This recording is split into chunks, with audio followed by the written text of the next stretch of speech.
All right, who wants that bullet? All right. Oh, damn, I was going to go for Last time, we talked about the leopard reveal and then snuck to the hospital. Did he get like half a bullet because he's got like notes? Paid in blood samples and the book from the cave. Got a rabies injection. Left to Mortimer's bar to talk. Ran into Cyrus and our crew. So is he Mortimer now, or Modimar? No, Mortimer is bar. Different character. Mortimer's the old man that runs the bar. Gotcha. He's Modimar. Mm-hmm. The guy with the bar is Mortimer. Ran into Cyrus and our crew. The dancer towed both boats to St. Louis. We went to the Arch. They were expecting us. Tell me closer, tiny dancer. And others. Lee and Philip explained everything, and the overseer gave us 4 things we could deal with. Either Herman, the suburbs, the Carvers, or the houses. We ain't going back to the Carvers. Yeah, we elected to do the burbs. We were given arms, armor, a radio, and trusted men to lay a trap. No women. We did a... That's right. I will not abide other bitches.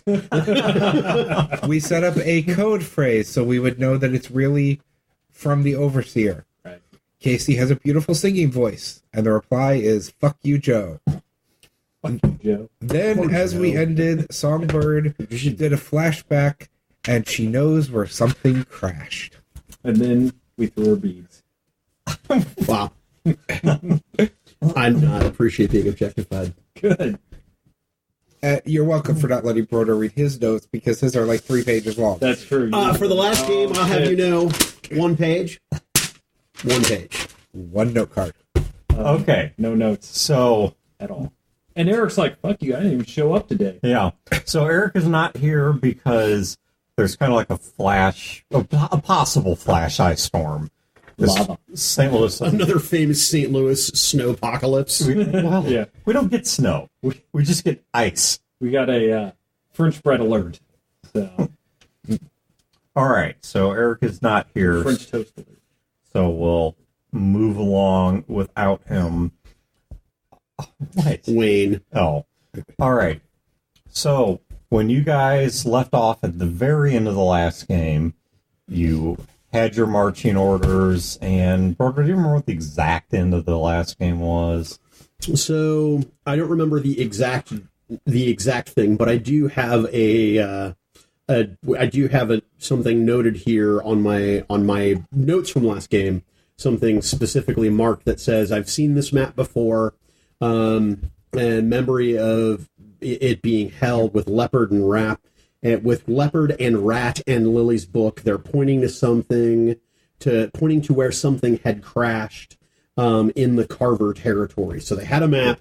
They had Lily's book, her Night Star, or basically her skywatching book, right? And that they were pointing to a location on the map in the Carver territory where something landed, which we assumed to be, I don't know, probably moon supplies. The moon. Resupply. The moon. Or Sailor Moon. I mean, maybe Lily was like a cosplayer. So, I mean, what I suspect that it was probably supplies from somewhere that, an airdrop, but I don't know. All right. So An airdrop from the moon. Well, I did not go that far. I just clearly something fell from the sky and landed there. I'm not going to speculate to its origin. It might be Santa. You don't know. It could be Santa. Mm-hmm. This should be a recurring thing, kind of like how there's always the flying saucer in Fallout. There's always a crashed Santa sleigh with 8 or 9 highly irradiated reindeer somewhere in the background of Skies of Glass. 8 or 9 highly irradiated reindeer. Rad deer. All right, so where are you guys going to make your plans? How are you going to time this? You can do this at night or day. Let's get analysis paralysis started. Excellent. Hey, I came up with the idea. You guys fill in the details. We sent them to the boat. We were going to meet at the boat to make plans.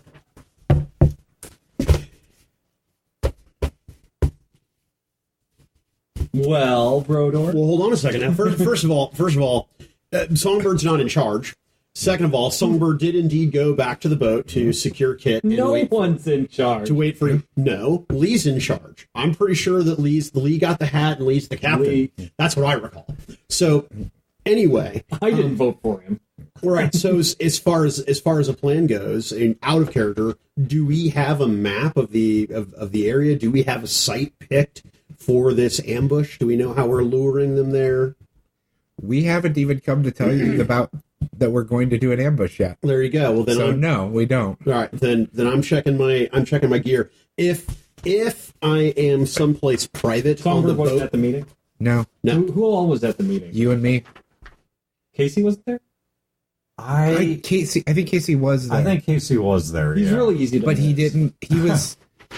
He didn't speak, and he was dismissed by the He was like the overseer. perfect NPC. Overseer would not talk to him. Okay. So meanwhile, while I'm waiting for the rest of the party to return, I'm checking my kit and making sure that it is all clean and accessible, particularly that. I just want to make sure that, that I'm ready if shit goes sideways. Okay. So we're like walking out of the overseer's office. So yeah, you guys are okay. So you make your way back out through the structures that have been built inside the open space museum, and then make your way back up the concrete stairs and back outside to the Autumn Day there on the riverfront. That is once again a bit overly crowded, particularly down toward Old Man Mortimer's. So all the Did we leave the ship's crew at the bar? no, you sent them back to the ship. Okay. And so yeah, they're back at the ship. And what about that guy with the leg? What's his name? That we don't like. Cyrus Weiss. Cyrus, yeah. Did we have to like get him, or is anybody getting him, or was it basically like screw him? No, he's back at the other boat. Cause Yeah. you Well, guys are we now. know where he is, but like, what was the decision about? Well, it? so Motomar was stalking Cyrus Weiss. Oh, Right. Motomar was in the meeting too, but And not in then the beginning. Motomar was approached by overseer guards and said, "You're needed with the overseer." And I, instead of trying to figure out where Weiss was on my own, I went back to the boat. And so we dropped the dime on Weiss, but the overseer doesn't want us to pick him up or anything like that. No. Okay, so I'm not worried about him then. All right, well, I guess Lee walks out of the building and is there in the sunshine, I guess, if it's sunny. Sure. Sure, it's a sunny day. And he looks at Philip and is like, We're not dead. Yeah. no, so that's a start. So, this plan. There's a plan. Well, there was a promise of a plan. We need to grab this guy. When you say this guy, you mean Weiss? No. Leopard. We're going to grab Leopard. And when you say grab, you mean from a couple hundred yards, I'm going to put a bullet in him. That's what you mean by grab? If by put a bullet in him, you mean put a black bag over his head and take him alive so he can be questioned, then yes. The plan that Lee gave to the overseer was that we would go back to Leopard, let Leopard lead us to wherever, at least tell him we're going to let him lead us to whatever he wants us to see. Because he wanted to show us something. Or show you something. And we radio and we have the overseer's men waiting. And then they ambush. Right.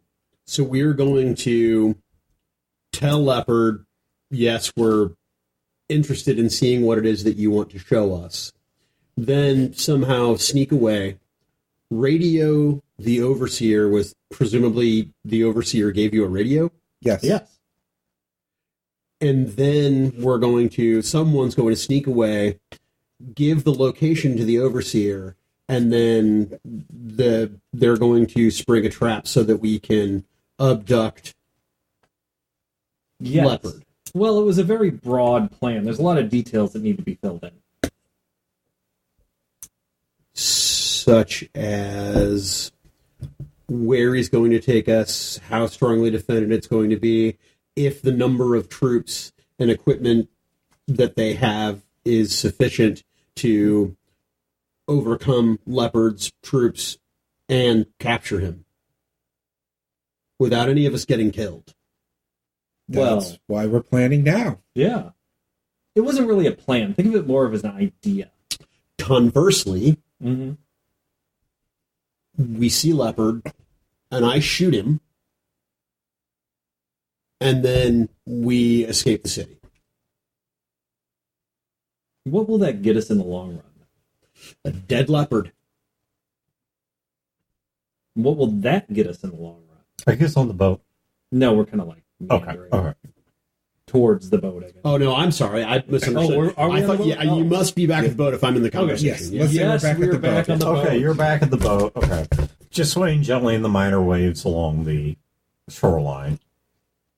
If we just kill Leopard and we don't bring him back as proof of this conspiracy, then whatever plans he has in motion are going to succeed. Yeah, the real issue here is that the houses are kind of like divided. They don't want to really get involved, and they don't understand that they're being manipulated. We have some evidence that they're being manipulated, our story, and we need the Leopard to be compelled to tell us the rest. Or not us, but the overseers. So that they can get all of the houses on board and get St. Louis stabilized.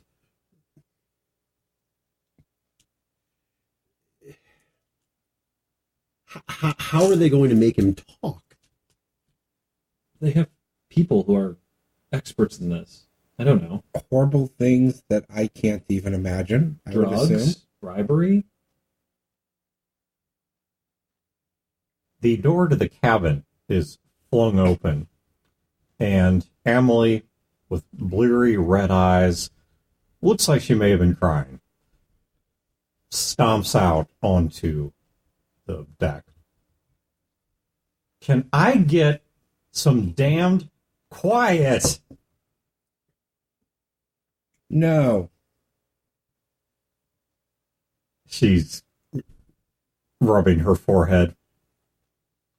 Oh, If you didn't drink, our volume wouldn't be that bad, now would it?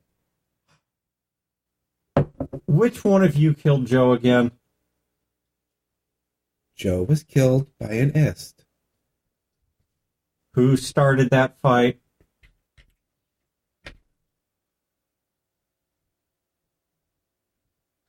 Lee raises his eyebrow and looks at Philip, waiting expectantly for an answer. That's I was there. Joe started that fight. Lee kind of gives a without interesting a, take look, but doesn't say anything. Did anybody else draw a blade? Did anybody else raise a gun? Listen, sister. I know you're new here, so let me go ahead and fill you in. I'm not stupid. Joe's not going to attack somebody without a push. Fair enough. Joe did a couple things in the last few days to almost get himself killed. But yeah, I blame myself. Great, you clean the bilge. The rest of you quiet until he's done. I'm going back to bed. She goes back into the cabin, closes the door. I'll drink to that. Now, can we get back to planning? I thought that the captain gave you an order. I'd like to see her enforce it. Can we get back to the planning? Do you have any idea where he's going to take us? None. Do we have any idea what sort of force strength he has in the place where he's taking us? Well, the idea is to grab him before we get there, Gotcha. like in between. So the question would be, Do we have any idea what his complement of bodyguards are going to be? That was my next question. No. Okay. I'm not even fully convinced that he wouldn't have just taken us to the hospital. So how many? Expecting us to see something there that we didn't. So how many soldiers do we have? 5? Did we say 5? How many did we say? Trusted men. Gotcha. If you would have given a number, I would have written a number down. So We have a complement of trusted men. Possibly women, too. The overseers are very progressive. Can you quantify trusted men, like a number? We didn't actually quantify a number. No. So 2? 200? Or 2? I Men think is plural, and I can't really see them giving us over 100. So somewhere between 2 and 100. okay. Mm-hmm. Okay. yeah, out of character, but I don't remember. They were giving us armor and weapons and things. Were they going to deliver those to the boat? No, the way that I recall it being phrased is that you guys were basically going to come up with some kind of a plan or something, and then they were going to, by their judgment, give you what you needed to pull it off. Gotcha. And if that's not what I said last game, that's the reality now. Because somebody may be listening to these back to back, but for us there was like literally 3 weeks between games Right. and a death. So Yes.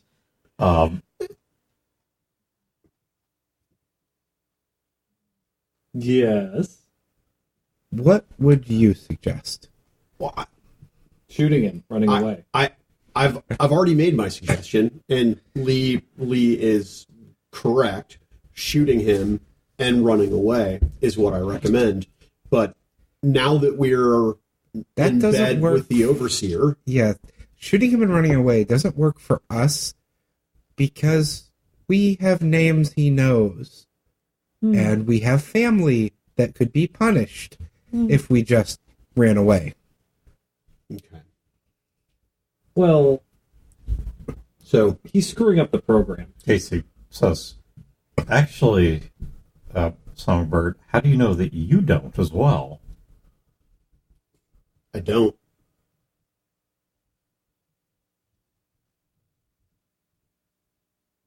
Aren't you at all curious? I mean, if you've got these gaps in your memory, couldn't he theoretically fill some of them in?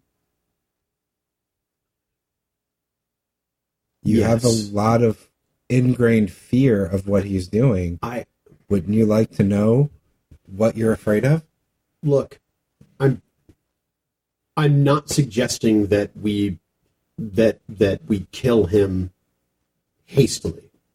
And what I mean is I'm not making a hasty suggestion. I understand that he could provide me with information. I do. Do you even know why you want him dead? You would kill a man and can't even name his crime?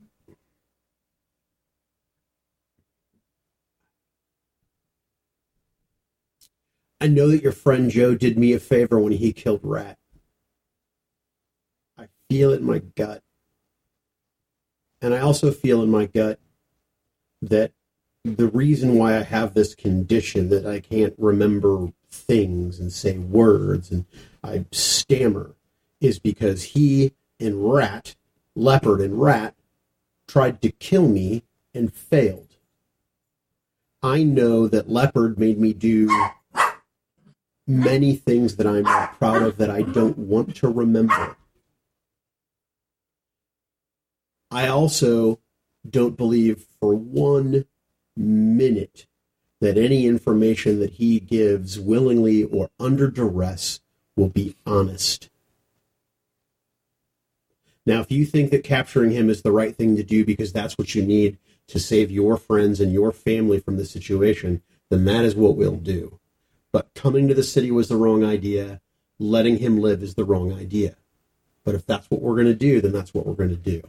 Now, if we go and we tell Leopard that we're ready to go wherever it is that he wants to take us, he's not going to wait. He's not going to let us prepare. He's not going to let us plan. We're going to go there almost immediately. Right. Which means we need to have all of our the bird with the water, have them all in a row. Ducks. Yes, we have to have all of our ducks in a row. We have to have everything squared away before we go and seek him out. My idea is that we aren't going to know where he's going to take us. We don't know when, which I agree with you. It's probably going to be like, okay, we're going now. So we have our team of trusted men and some women. Jesus Christ, you guys didn't get a number. Seriously. They're expecting us to radio back with what we need. I mean, but we have no idea. Yeah, that's what we're talking. We have no idea. So I mean, is this the concept that we're going to go to Leopard? We're going to see that he's there with 6 men who are heavily armed, and then we're just like, "Excuse me, sir, Leopard, could you hold on a moment? I just need to radio the overseer real quick and let him know that we need at least 12 trusted men." Look, you were some kind of operative. You killed people. That was your job. That's what you were trained for. That isn't what we were trained for. We're out of our element here. All right. Look. Tell him the plan is this. We're going to go to Leopard. We know to find him at the church, correct? Yes. So we're going to go to the church. We're going to find Leopard. It's going to be the small group of us with whatever gear we normally have. You know, nothing out of the ordinary. Don't carry a different weapon. Don't have extra armor. Nothing. Nothing can seem out of place or different because he's trained to look for those differences. They're trained to read body language. They're trained to look at your coat and recognize that you didn't have that bulge on the left side the last time you were here. So, we're going to get there, and then one of you, not me, because he's going to be watching me, because I saw that look in his eyes, and he suspects that I suspect who he is. Which makes this even more dangerous, because he might try to kill us right out of the gate. Regardless, one of you, probably you, because you're full of shit, needs to spin some lie and peel off and radio in and let him know the situation.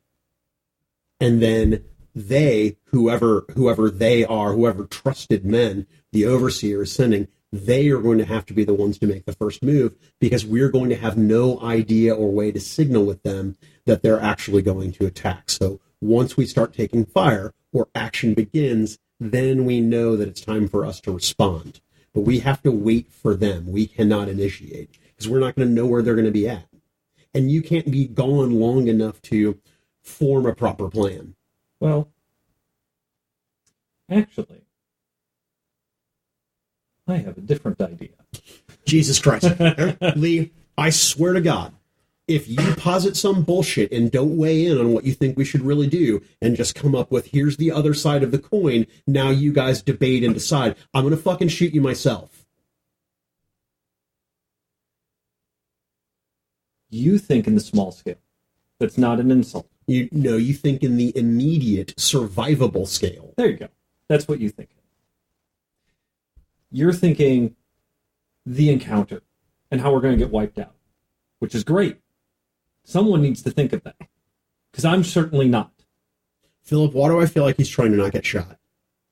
I'm always trying to not get shot. And believe it or not, I'm trying to make it to where other people don't get shot, but I don't think we're going to make it on this one. It's not going to happen. So,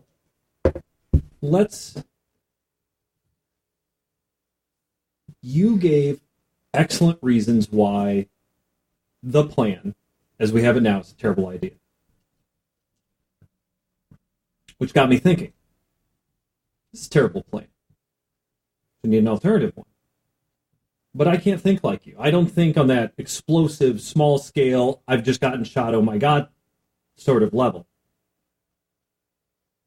So I need to think at a different level. I need to pull back a little. Leopard's smart, right? He is. And he's fighting ostensibly against the overseers in St. Louis and all that, right? And for whatever reason, I mean, that's Sure. yeah. And that adversary, our team, let's say, is in chaos. Well, what's really easy to do? Spy on chaos. I bet Leopard knows that we went into see the overseers. I bet he knows we walked out. I would not be surprised if he even had an agent in the overseer's office. Maybe he did, maybe he didn't. But I guarantee you, he knows we walked in those doors, and he knows we walked out. Even if he didn't know that, I'm willing to bet he knows that we made it to the hospital and got out. Right. So, going up to him, saying, hey, blah-de-blah, just going to get a shot. Now we need to change the plan. But we still have the resources in play to do this, to do something. So what can we do? Well, here's my idea. I need you to come up with the explosive in-close details, because I don't know how to do that. I need you, Philip, to make sure that my overall plan is not going to get us killed. Because my idea is that we find where he is, look at his patterns, find a hole in those patterns, and grab him. When he has the least amount of guards, who can get to him in the least amount of time, we sweep in with the resources we have, and we take him. I refuse to say we shoot his guards, but I'm not naive. And then we get out. Now, I don't know I don't know where he sleeps. I don't know what his guard rotation is like. I don't know any of that detail. I don't know how many men we have helping us. Does he go on a patrol? Does he leave this area? He cannot have 500 people surrounding him at all times. We knew what building he was in when we saw him. It looked like a planning HQ. It did. We're losing the war. There's not really much reason for him to move the planning HQ, at least not in the day we've been there. He and the HQ might still be there. Does this plan sound sane? It does, except none of us are, well, maybe you. I see your wheels turning. Well, I don't see any reason that Modamar and I can't stalk him. And, I mean, if I can get some paper and a pencil for making notes, boom, We're on the boat. We have that. Yeah. we can watch him.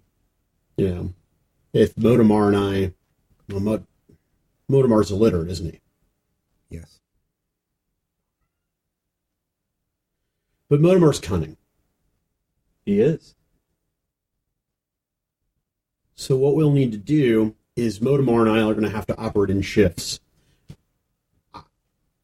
I'll take the night shift. He can take the day shift. And we're going to have to basically keep an eye on his movements, make note of his movements, and follow if we can. Operating at night is going to be the safer bet. He's likely to be less active in the evening just based on light sources, unless he still has his goggles, which is perfectly plausible. I would think we would normally be more visible, more noteworthy for messages to get back to him. But in this case, because he knows who you are, You know what else we could do? We can talk to overseers, military planners, visibly. We can go to bases. We can talk to people, make it look like we're organizing something. If we're being watched, have them watch us so they don't watch them. which is exactly what I'm thinking. The concern is that he would specifically send someone to watch after you. So besides your normal level of sneaky, extra disguise. Okay. I agree that we should be very visible. Yes. Let the rumors about us get back. Mm-hmm.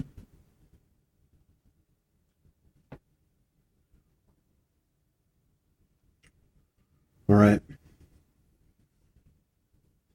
Well, Let's make a tour of the Overseer's operating bases on that side of the front. We can also make like we're doing business deals too. We're going to ferry supplies, that sort of thing. If there's a blockade, we're going to be talking about busting the blockade. Mix business and this war game. out of character, I think every movie needs a montage. Sounds like we're going to do the information gathering recon montage. There's going to be this awesome scene with Lee, and he takes out a pencil, starts sharpening it, checks the eraser. Every game needs a montage. All right, so what exactly are you guys doing? I'm not a details guy. So essentially, what I would like to do, and I would rather operate in teams of two and not be alone, but we don't have the resources for that. So if Modamar can take day shift to try not to be too obvious, but essentially try to make mental note of Leopard's movements, over the next couple of days, and then I can do it at night, the same thing, sneak out at night under cover of darkness using my goggles, and essentially try to do reconnaissance on the church itself and Leopard's movements. He wasn't in the church. The church was where the refugees were. Okay, so so it's a building down the street. Correct. Yeah. So then the HQ. So the Resistance HQ is basically what we want to try to keep tabs on. Now we're going to have to be extra super special careful because obviously, they know that the enemy is going to be trying to gather intelligence of this nature. Okay. But I also have magnification and all sorts of cool stuff, so I don't need as close as Modamar does. All right. And I'll be at night. So I will take a roll for Modamar, and then you may roll for you. See, goggles, they do something. And this will be, obviously, my ranger competence. Yep. Modamar did quite well. I did not do as well. You get three three dice. Thank you, you're right. That's two. Ha Okay, but it didn't really help you much. Not much. But it's better than a kick in the teeth. Yeah, Modamar did great. He's a beast. Yeah, he was a beast on this one. Okay, so... And this is based on Leopard perception? goes to take a poop, and perception, Modamar's down there with a knife. I can hit you anytime. Yeah, so I would be at 13. All right. So Modamar, monosyllabically and with a lot of exposing himself, Business time. informs you that during the day,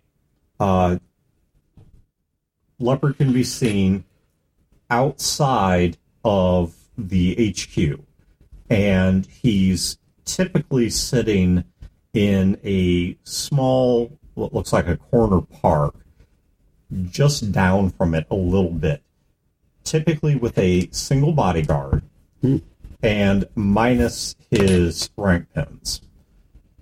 Probably because he's if this doesn't occur to Modamar, it would certainly occur to you because you don't wear an officer's set of pins outside in a... Right, to get killed. Yeah. Right.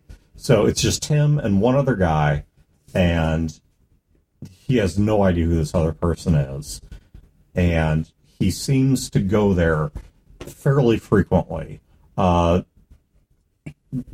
Modamar encountered other soldiers from within the uprising, from within the National Guard group there, they were still quite friendly toward him. See, you guys had a friendly encounter with them before. In fact, Colonel Abbott... And have Modamar get my horse back. actually asks after whether you guys made it to the hospital or not. And that's her name, Abbott? Yes, Colonel Sophie Abbott. She's the actual head of the. She's the actual head of the. I was just amending my notes from last session. She's different from modern day, because in modern day, the local National Guard base is actually run by a captain.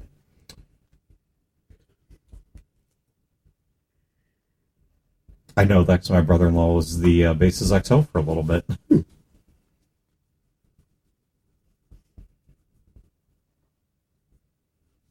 So that's the information that you get back. Okay. Move on my horse. So I don't learn anything. Didn't you just leave it there? I didn't want to. You told me to. Well, I mean, they've not done it. They've not turned it like horse Blue. birds. Oh, man, I'll be pissed. Gelatin. Oh, Your horse is there. I mean, wherever you left it, it's there and fine. I mean, yeah, I think we left it at the church, if I'm not mistaken. well, then it's there and fine. Pastor Lou's taking care of it. Well, And I assume that with my poor roll, I don't learn anything of use. No, in fact, rather than have Modamar come back with it, yours was sufficiently poor that you get spotted by a soldier and will actually have this conversation out. Okay. So you get spotted, and Colonel Abbott with an aide, she comes walking over to you. All right. you are so sneaky. Well, if I hear him coming, the first thing I'm going to do is immediately remove my goggles and hide them to the best of my ability. Okay. Were you able to make it to the hospital? Yes, ma'am. Your friends, are they better? That is yet to be seen, ma'am. Oh, you don't have to call me ma'am unless you're enlisting. No. Then just don't call me ma'am. So, do you need some kind of safe passage back out of there, or do you need a guarantee of I mean, Not at this time. so your friends are staying in there? And the hospital, no, they're staying on their boat. Oh, so they're at the impound group down by the arch. That's correct. Oh, I'm sorry to hear that. Well, I hope they're able to get out of that soon. But should they choose to wander back through this area, just don't look too sneaky and don't flash any guns, and we'll do our best to make sure nobody gets shot by mistake. Colonel, if I may ask, how did you encounter the captain? It's a long story. The short version is he's quite a well-trained military expert. He's a strategic advisor to us. Came from down south. Odd question, though. Why the sudden interest in Captain Stone? I'm not sure.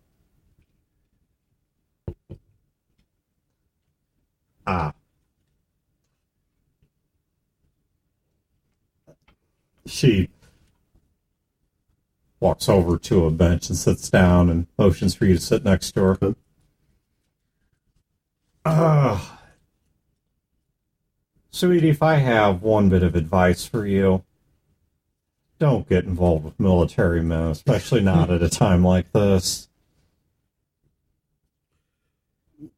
Well, I'm not looking for a relationship. Well, if that's what you're after, then you might find it in him. Well, thank you. Just do me a favor and don't distract him too much. Understood.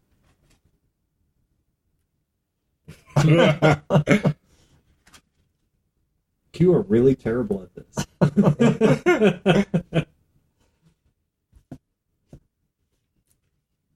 Okay, well, Well, thank you, and have a good evening. You as well. Be careful on the streets. If you're wandering back and forth, the lines are moving a bit. It's a dangerous place to be. Understood. Your luck's going to run out eventually, so just be careful. I appreciate that. Good evening. And to you. She excuses herself and goes back to inspecting the troops that are nearby. Damn crappy Wayne touch dice. Oh, you should have asked her, like, where they were going to be in the next couple of days. The lines are moving. Oh, are you guys moving too? Yeah, hey Colonel, can I have some information about your troop movements and your But plans? you got to be smooth about That's it. not what I do. I know. Now, if you wanted me to pull a Motomar and friggin' gut her like a fish on that bench, then maybe, but Valuable intel. there's valuable intel in that. I know. Plenty of valuable intel. And did you get my horse? No. You didn't ask me to, number one. And if you had, I probably still wouldn't have gotten your horse. So we're all right. Damn. I even have a clever name for it.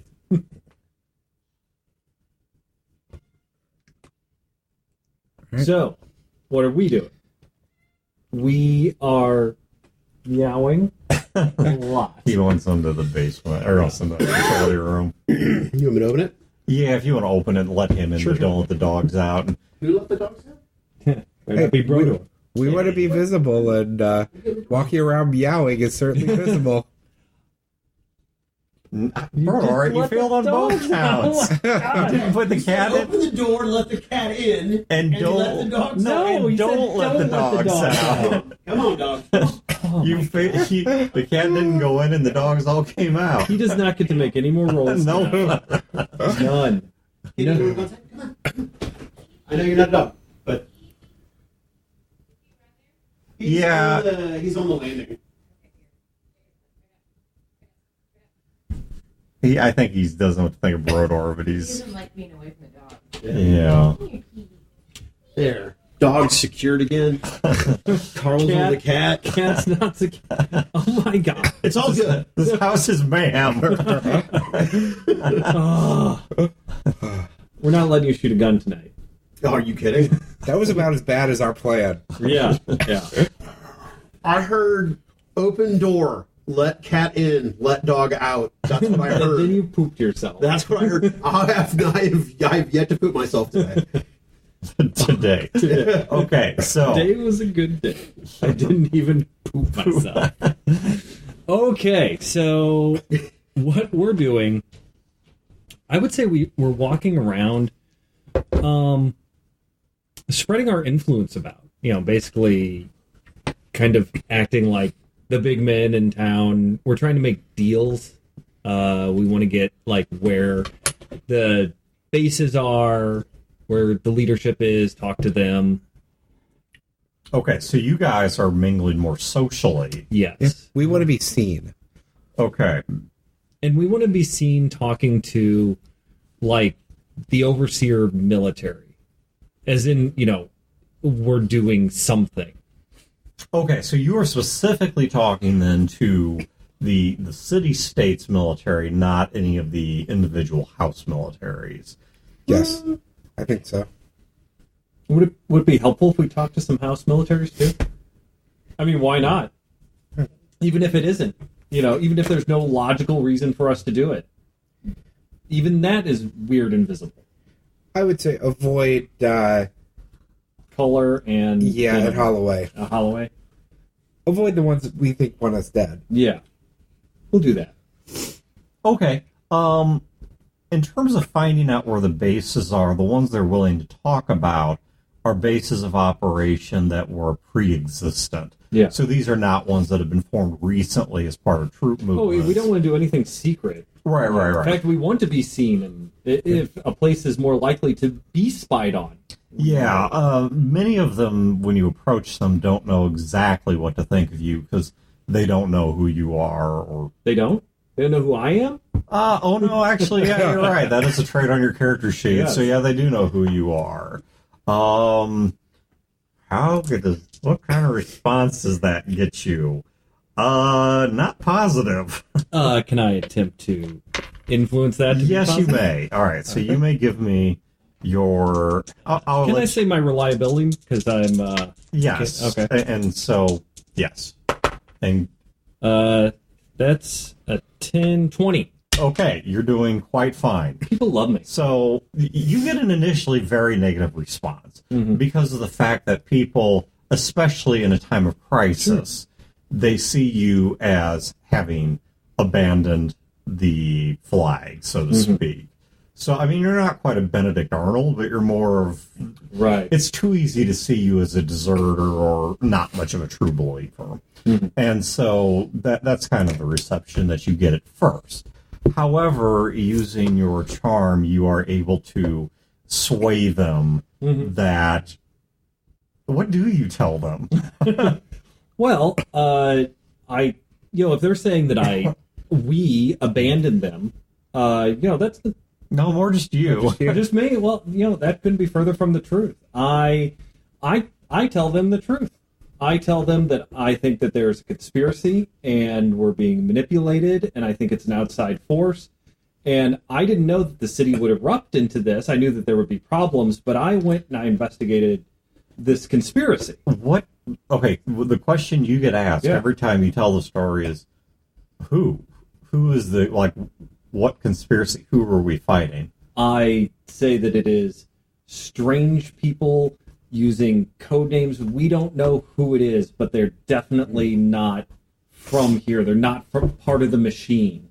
And I think that they want to manipulate the machine. They want to tear it apart. They want us to fight each other. Really, what I'm trying to do, while dodging the you traitor bastard you, is I'm doing a pivot. I'm doing a political thing. I'm doing the pivot of saying, no, I'm not a traitor bastard, but we're being manipulated, and we need to fight it, and we need to come together. So I'm kind of doing this, like, politician, kissing baby, shaking hands tour of... Well, you successfully raised a fair amount of paranoia.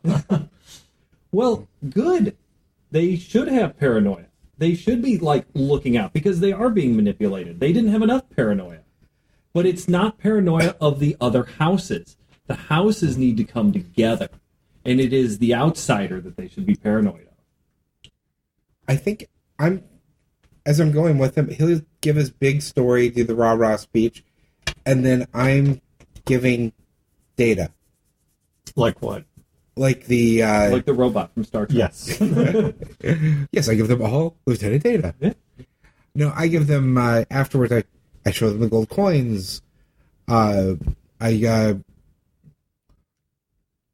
Basically, he's giving the big rah-rahs. I'm getting into the details of timing. Yeah. I can imagine that they're it's like I'm working a crowd, and there's people on the fringes like, I don't know about this guy. I mean, is there any proof? And then Philip is going around saying, you want to see proof? I got some proof for you. And kind of check this out. This is what we did, sort of stuff. That's exactly what I have kind of in mind, of he's being the face, and I'm giving the supporting details through the crowd as he's talking. And we're doing this in multiple areas and multiple locations. My thing is that there's a conspiracy and there's lies, and the only way to fight it is to shine a big, bright light on it. This whole thing has been done in secret, and it's time to end the secrets. It's time to show the truth. And it's time to come together to do that. Okay. You've successfully spread that message. Do you guys have any other particular objectives for your... Scare up business contacts. Military contracts, anything that we can get. That's on his end. Yeah, I think big thing is meeting people, taking note of who I've met where, but more than anything, we just want to be visible. If Leopard has spies out there, we want the message going back to him. Mm-hmm. Wayne, as if you are trying to scare up business, give me your social and merchantine. Okay. Hey, do I re-roll 6s? If you roll 2, you get an additional die. 17. 17. Okay. Wayne, you are as you're kind of going around. There's a fairly well-dressed gentleman who approaches you and says, "You got a boat? I do. How many tons can you carry?" I give off sort of a number. 15 is the answer. 15 tons. 15 tons. If you also take the pie saw, it's another, I think, 15 or 20. I think there's actually slightly larger than yours, but 15 tons with potential of whatever that is. might have somebody interested in using you. I'm listening. Somebody, well, do you mind meeting somebody a few hours? Where at? You name the place. There's a bar down by the docks. Old Man Mortimer's. Yes. All right. We'll meet you down there. 2 hours. All right. Correctly. Got a business Thank meeting. you, thank you. Everybody, fight the power. Got a business meeting at Mortimer's in 2 hours. Oh, excellent. What are we shipping? We'll Sailing, shipping, floating. We'll find out then. Oh, okay. This was a middleman. He didn't have. Is it trusted cargo? I'm sure it will be. Oh, excellent. This was a middleman. Gotcha. All right. Oh, one thing I do want to do too, like on the side while I'm going through this, I have a stack of mail. I'm doing my thing. Who needs mail? Okay. So, all right, you're doing your mail work. Mm-hmm. 2 hours later, do you guys, I assume, go to Mortimer's? Yeah. Okay. Yep. So you guys go to Old Man Mortimer's. It's still a really crowded place because it's right now the only thing to do on the riverfront for a whole lot of people that are stuck there. And it's kind of like a spider web because anyone who shows up isn't allowed to leave. Mm-hmm. And so it's quite frankly only getting worse. If they don't do something, this is pretty much going to look like a FEMA disaster in no short order. How many people are in this bar right now? Head count wise, small number of hundreds. Wow. Yeah, it is packed. You've got people inside, people outside. I mean, Yeah. it is absolutely packed. Wayne, you guys are in Mortimer's, and you managed to, after some bit of finagling and waiting and whatnot, grab a seat at a table, and in walks the guy you saw before, plus another older guy who is holding the arm of a sort of hunched over old woman dressed in plain gray clothing, has a shawl wrapped over her head, pushing a stroller that has a baby that you can hear crying a little bit over the crowd. Not crying a little bit, hear a little bit, because it's that damn noisy in there. I motioned for them. Okay. They make their way over. The old man helps the old woman sit down, and as soon as she sits down, she straightens her posture a bit, and you are looking at Duchess. Well, hello. You think you can actually get a boat out of here if you can?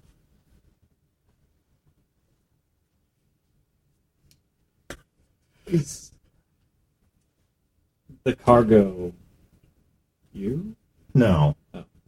I'm not going anywhere. Not now, at least. Exile doesn't suit you. I'm not going into exile. You're right, it doesn't suit me. And quite frankly, it would make me look guilty. I think very soon we'll be able to get a boat out, and we have some resources at our disposal at the moment. You've got Cyrus. We don't have Cyrus. Yeah, you do. You're stuck with He's him. not the resource I'm referring to. then you're making terrible use of the things available to you. Probably. Let's not talk in riddles. Because I think talking in riddles got us to where we are now. If Cape falls, which I have very good reason to believe if it's not under siege yet, it's going to be soon. If not by one power, then by two. Don't give me that judgy look. You can't sneak through a battlefield. My shitty dice do not have anything to say about I was right about going to Cape. We have similar information to support that. Mm-hmm.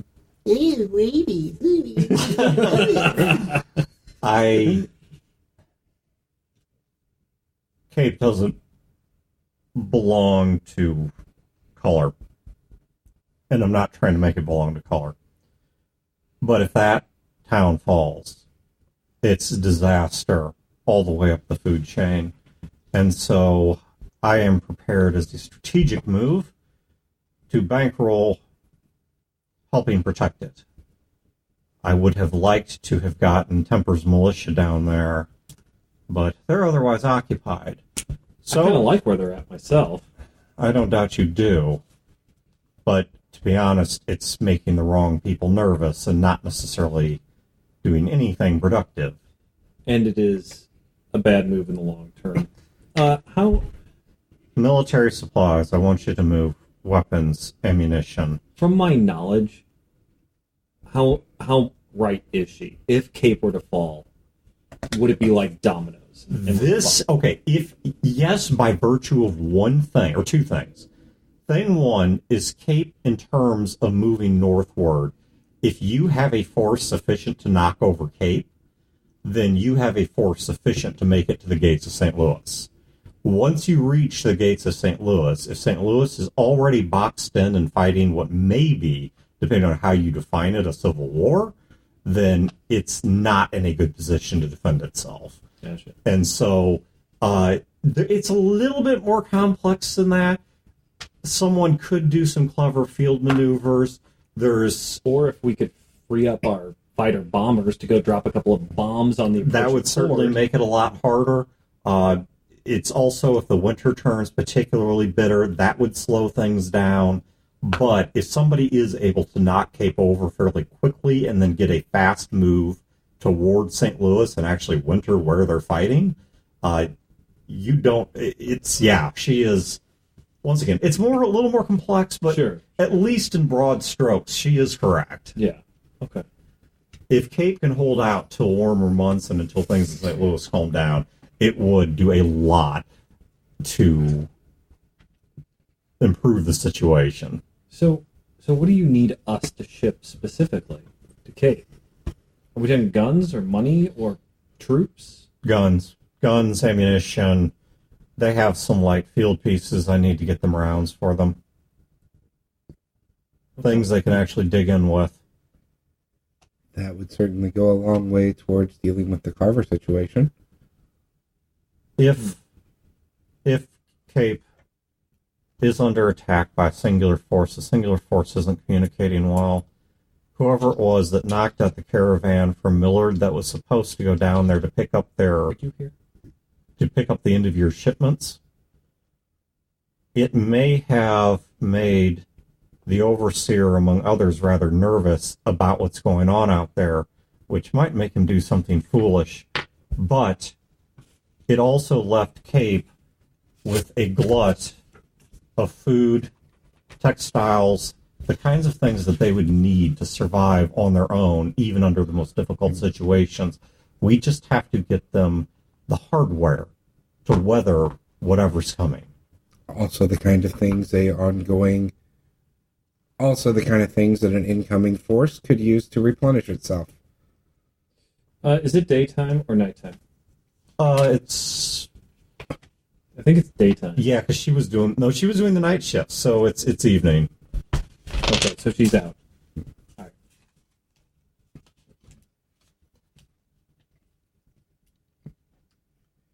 right. I think we could get the approval. I think so.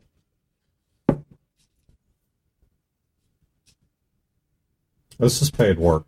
I'm not, Oh, yes.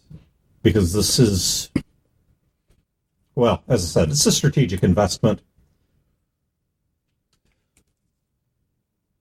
If we can get our two boats out and moving and underway for you, would you be able to have your little battleship escort them? If that was part of the package that we would be able to negotiate. I can't guarantee, but I can try. Let's say you were allowed to, would you send it? If I was allowed to, absolutely yes. If I was allowed to, quite frankly, it would be parked near the banks just south of Cape. That's what we needed to hear. Because I don't know, the Carvers aren't exactly a seafaring people, but that doesn't mean they can't grab boats and guns. No, you're right. And it would be better if that boat were down there than sitting parked here. Because I don't know if you've noticed, we're not exactly getting attacked from the water at the moment. Not yet. Unfortunately, Marchand is a bit... Have you gone to the Overseer about this? I have, and that's the problem. Overseer Marchand, he's on his heels. He's fighting too defensively. He doesn't want you to give up the guns. He wants the guns here in St. Louis so he could use them. That's exactly right. That makes This sense. is contraband. I mean, it may not be written down in law, but we won't be able to negotiate us leaving. We'd have to sneak out and break the blockade. Is there a blockade? He just said it. No. There's It's just you're not allowed. Yeah, they're saying no. I mean, they right now simply don't have the forces or the boats to really hold a blockade. How would you get your, we'll call it cargo, on our ships? There's nothing blocking the movement of cargo. We can mislabel it, do any number of things we want with it. Do you know how much authority I have over the waterways near here? What would be a acceptable resource to leave St. Louis for Cape? None. You're not supposed to leave at all. Right. But the question is, what acceptable resources can I load onto your boat for Cape?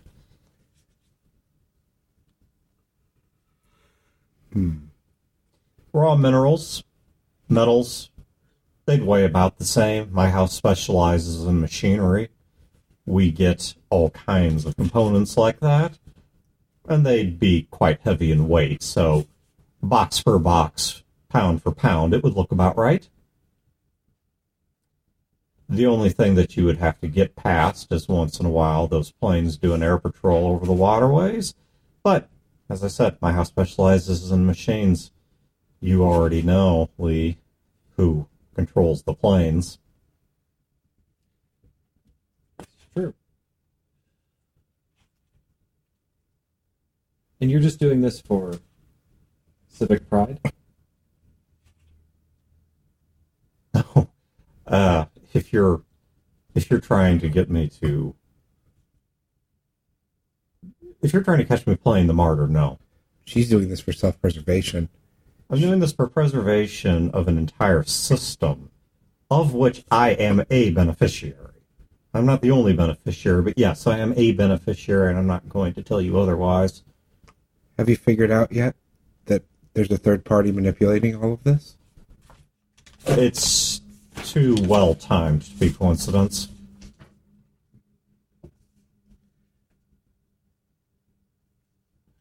Herman pulling itself off the table, the Carver suddenly, for the first time in decades, knocking at the door of St. Louis itself, an army suddenly appearing to the south, Cape potentially under siege or under siege soon, an uprising in our own suburbs.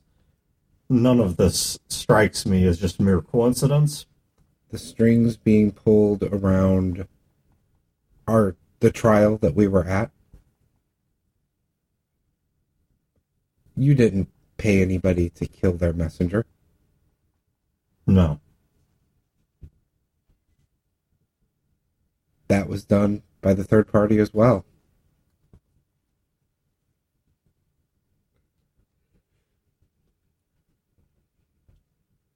We have to get this shipment to Cape. If this shipment doesn't reach Cape, they are going to be... This all started for lack of one thing, and only one thing. It wasn't food. It wasn't water. It wasn't clothing. It wasn't heat. It was for lack of psychological reassurance.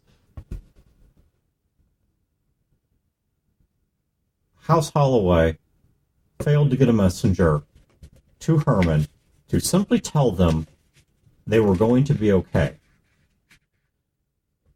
I need military supplies in Cape, but more than that, I need military supplies that St. Louis sent in Cape. So they know that they'll be okay. Or at least that they have support. At least they feel they have something to fight for. Because if they're surrounded, if they're sufficiently scared, somebody drops a few bombs, launches a few shells, does whatever it is they're going to do at them, and then offers them a peaceful way out. Change the flag you're flying, let us winter some troops here, let us buy some of that extra food you don't even need. They're now well fed, well supplied, and they can just take a look at the weather and make a decision on exactly when they want to make a run north. What's her mood? I want to try and... I'm actually sitting here sketching her while these two are talking. And I 2d6 plus social, unless you have a specific skill for... or perception. He's a lawyer. I'll give it to you, yeah, because actually reading people is part of that. So, yeah. So either social or perception, your pick. Do I take 2 or add them all up? Take the best 2. Best 2, so that's... which one? Not social or perception. 19. 19, okay. Nervous but determined. She is nervous, but she's refusing to be passive about this. She's nervous, and so, damn it, she's going to make a move.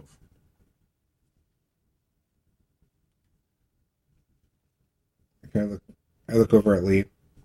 He is, he's like, keeps looking up and down at Duchess. He stopped talking a while ago, and he's just sketching in his book and keeps looking up and down there. Well, we're without a captain, so you and I are the deciding vote here. Voting.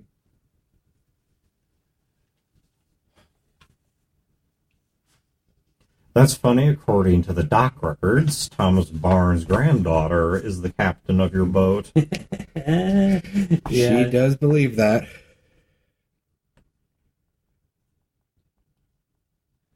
How much are you paying?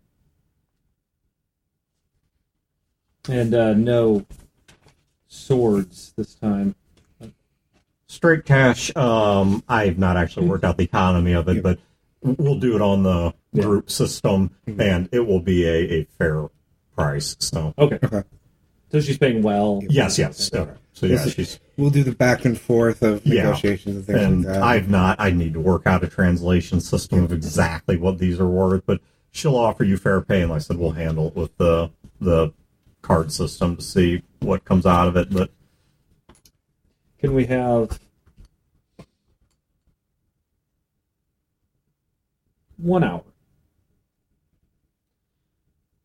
1 hour in return, only one condition: whether you accept or decline. This never happened. Of course it never happened. Send a messenger to our boat in 1 hour. We'll know the messenger is yours by a code phrase.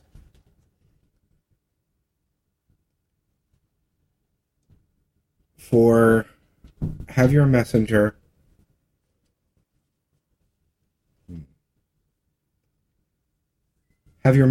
ask, do you have the fancy water?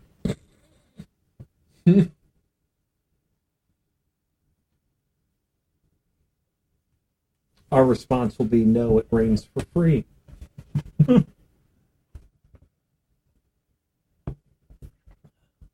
1 hour. She kind of taps the table a little bit, and the older man that's with her acting like it's her husband, helps her up, and she acts quite frail and feeble, and pushes the... You have no idea whose baby this is. Pushes the stroller back out of the bar. I'm sure there's lots of orphans around. Yeah, pushes the stroller back out of the bar. Should just put it in the orphan box on the way out. With 3 kittens, and there's a baby or 2 in there, yeah. Why are people hungry? I know, right? And she leaves. Well, she certainly looked fairly healthy. So let me give you a scenario. Angry house leader sees an opportunity to get a little bit of revenge and probably some other play that we can't see. Has these crates loaded onto our ships, has our agreements, has money change hands through intermediaries, and then has our ships raided before they even leave the docks. They get their stuff back, we get thrown in the clink for trying to run a blockade. I had been thinking that as a possibility. Let's also say that that isn't going to happen, and she is on the up and up, which I don't believe. But let's say she is. We get down there. We're going to get shot at. They're going to try and stop us. The Carvers would be fools not to have somebody spying from the river for aid to come down, and they will have some plan to stop us, which is danger, which is why we're getting paid so much. And we make it. Our boat, our crew will be in Cape. Right. We won't. We've got things to do here. Exactly. Wasn't thinking about going with them. Cape Falls, we lose our friends. Cape Falls. The city falls. Cape doesn't fall. Friends could still get shot. Yes. While we're up here playing games in St. Louis. So. If We don't know, though. we don't. These supplies would make a difference down there. Even if the guns themselves don't. She's right about the message that it would send. And being hung from gallows would definitely send a message to me. The question is there a way to convince the overseer that this is the right move and get the approval? Which is exactly what I was thinking. Because I want her boat going with me. Exactly. We go to the overseer, we make a deal. We fail. Well, you know what? Even if we fail and he doesn't want that, he cannot afford to trash her house. And this is dealing with the Carvers. One of the things he needs to deal with. We just need to convince him of that. That was my thought. He takes out pocket watch. 58 minutes. Then we better go. We go. Okay. You guys Holy go back. shit, we agreed on something. So Okay. you guys go back to the boat. And... No, we don't go back to the boat. We go to the overseer. Oh, you go to the overseer. Yeah. That's why we have 58 minutes. We have to convince the overseer and then get back to the boat before the messenger shows Okay. up. As soon as you guys get to the top... Why are you looking at me like this, Brodor? I'm not there, but son of a bitch! Oh my god! Why don't you go sneak through some alleys or something? Yeah, you know, it's all fucking Wayne touched my dice. That's the problem. All right, so you guys make it to... You guys get up to the top of that and make it to... It's like you're under Yeah. fire. You guys get to the top of the stairs, going down into the arch, which is where a security checkpoint is, and Hi, Joe. Hi, Tom. Yeah. Hey, Bill. there's no hi, Joe. Hey, no. There's a bye, Joe.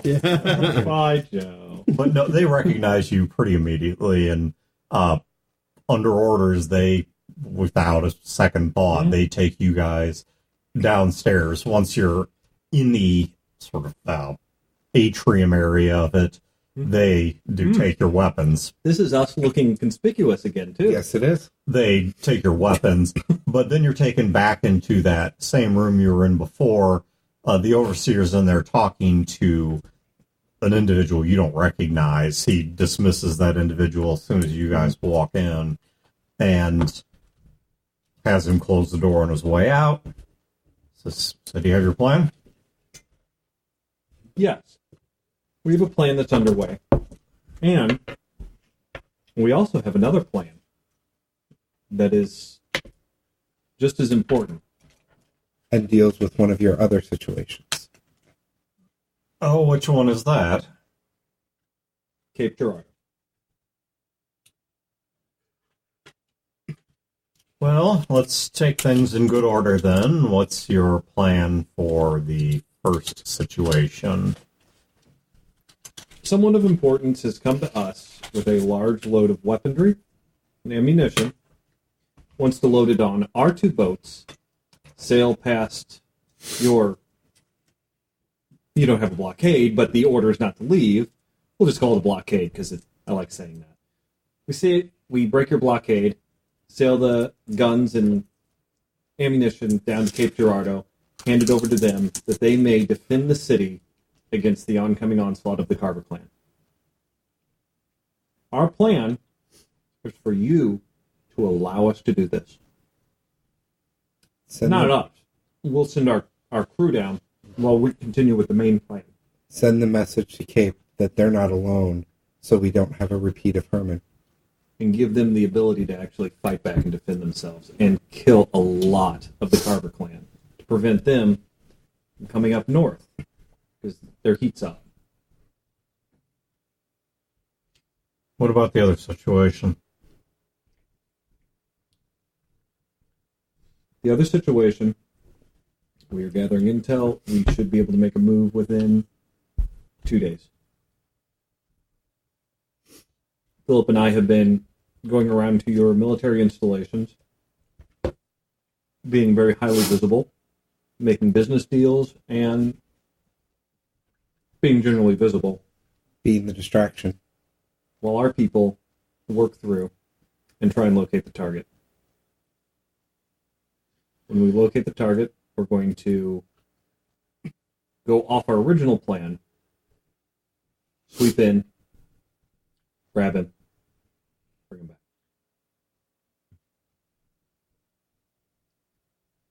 This city is metaphorically, if not literally, depending on the particular compass direction you choose to look, encircled by its enemies right now. To give up so much as a single gunner bullet, while that is still the case, is not something I feel comfortable doing. In the middle of winter, nothing grows. And you have an entire barn full of seed. You're running out of food. Do you eat the seed? Of course. You don't eat the seed. You go hungry. So that when spring comes, you can plant and grow so that the next winter you will have abundant food. It will be hard. You might lose some people. But you carry on. Whereas if you eat the seed now, come summer, there will be nothing. This is why you have to move the guns and ammunition to Cape. You have to let us let the boats go. And you have to let us let another boat through to escort them down. Cape is an escort ship. What escort ship? It's a detail. And if you say yes, I will tell you. Cape is a resource. Your balls are so huge. Cape is a resource, but Cape is also in the path of anyone coming up here. If they can overrun Cape and they reach the city, in the state, those guns aren't going to do much good at that point anymore. If They can do better good down there. If they can turn the Carver clan away, and the Carver clan decides that Cape's too big, and decides to come up and attack us, because of the goodwill that we establish with Cape, they can hit the Carver clan from behind, preventing them from hitting us. If nothing else, the Carver clan is weakened. Whatever fight we have going on now is nothing compared to the Ists in the streets of St. Louis eating people.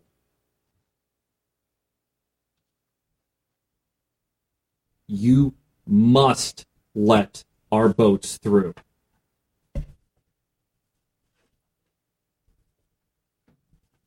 How many tons? I give them the number between the two boats. And we're going to load them up, too. So even, like, as high as it can go. If Dutch just can't fill it up with the tonnage, I'm going to ask him to fill the rest of it up. So Duchess, as you... No, I didn't say Duchess. He's saying that out of character. Out of character. No, all right. I thought you said that in No, character. no. All right, I will grant you that. Which is actually very interesting because it means he wasn't spying on us. Mm-hmm. Because he doesn't know who our contact is.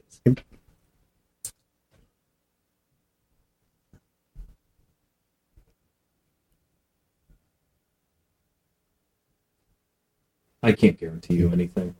I can't guarantee you the boats will make it. But if we don't send them, Cape is lost. The dominoes fall all the way back up the river, and we have cannibals in the streets of St. Louis. The machine is done. You outlined 4 issues that had to be dealt with. We're giving you an answer for one of them while we deal with another. These weapons you're taking, I can't imagine this would be the case, but I'm going to ask anyway. They aren't coming from the Central Army, are they? Those are the people on the outside. The Central Army would be the primary army of St. Louis, so the Overlord. Oh. Or the Overseer, rather, the Overseer himself. I look him right in the eye and I say, no. So you're either, at best, disarming somebody, or at worst, moving armament for them. Well, I suppose at best, this deal is exactly what you claim it to be. It's the machine. There's someone playing something on the side. I have told you everything I know about it, and I'm trying to figure out any of the other angles. Part of the reason why I'm here is because I think that there are a couple of other angles that by coming here, I remove those pieces from the board. Then I'm going to keep the pieces together. They move as one. You have your permission, along with whatever this escort vessel is you've come up with, but you go with it. You finish what you have to do here, then I'll know you're acting in good faith, and you and that shipment go. Philip, he takes out a pocket watch again. He says, we did it in 15 minutes. Now the second part of the plan. We have 24 hours. We don't have time for pleasantries. Thank you. Good day.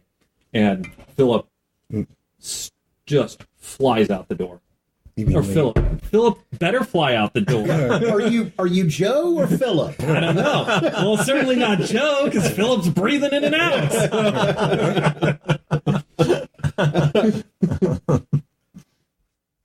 All right. We get back down to the boat. Okay. You get down to the boat, several hours having passed. No. I mean, several hours having passed since an unrelated event. Oh, okay. Because we're on a strict time. No. We're on time. Not several hours. It would not take you several hours to get from the arch to the riverfront. That's like a couple minutes. Right. If even that. So, no, several hours having passed since a much earlier event. Mm-hmm. Emily is sitting on top of the deck house, along with Alejandro and a couple of the other people that work the boat, and she's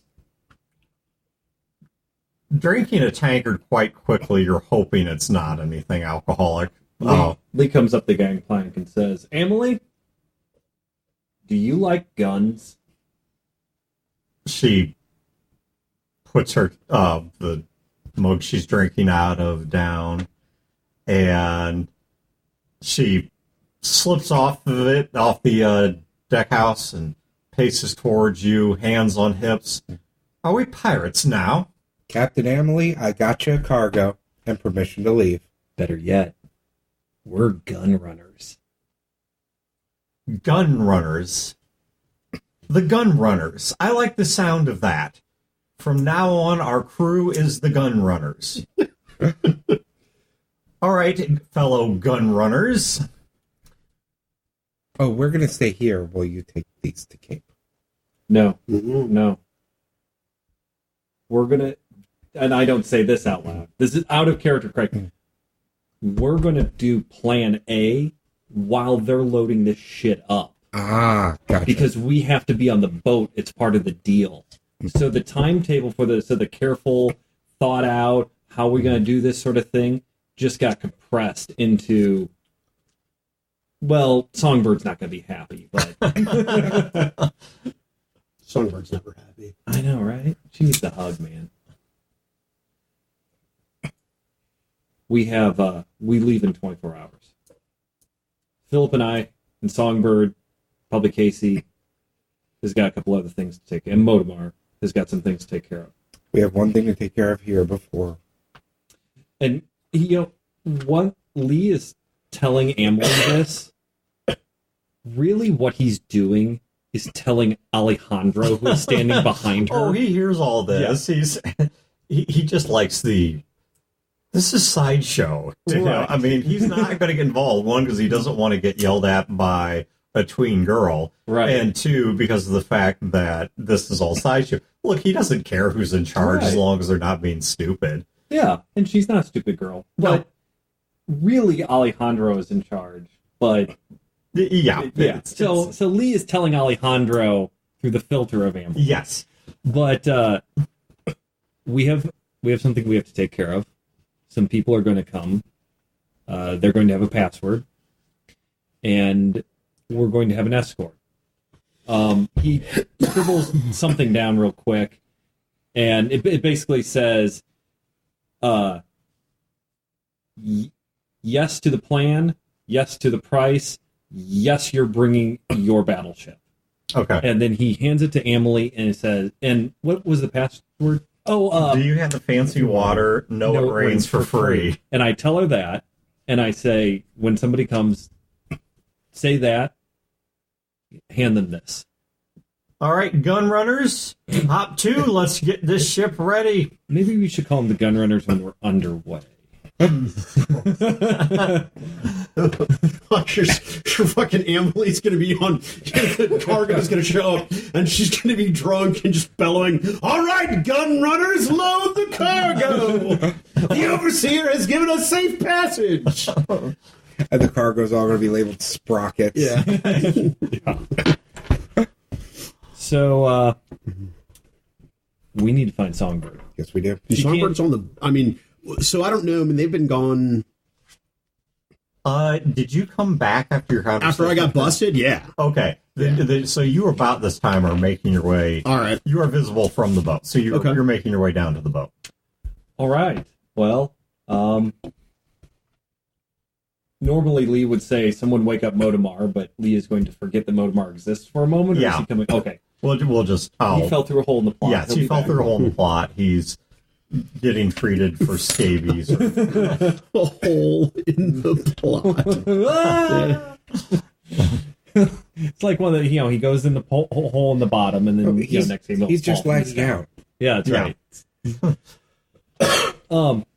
Lee storms off down the gangplank, comes up to Songbird, says, "Hey, you look tired." I am. Do you want the good news or the bad news? The bad news I'm just kidding. We don't have good news. And the bad news is going to be, you don't get to go to sleep. Why? We want to grab him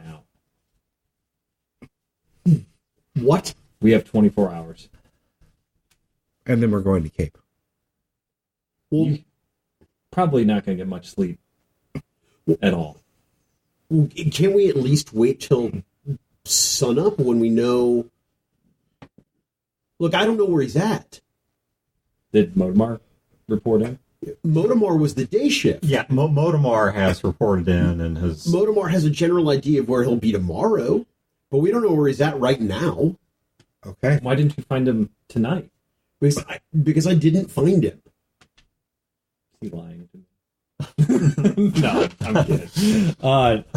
Good morning. I'm not lying. No, I you're not. didn't find him. No, But yeah. But obviously, I'm obfuscating. right. Emily comes down to the gangplank with a belt that has a cutlass on it, Jesus Christ! and she hands The it. tip is Draco. She hands it to Songbird. What is this? You're a gun runner now.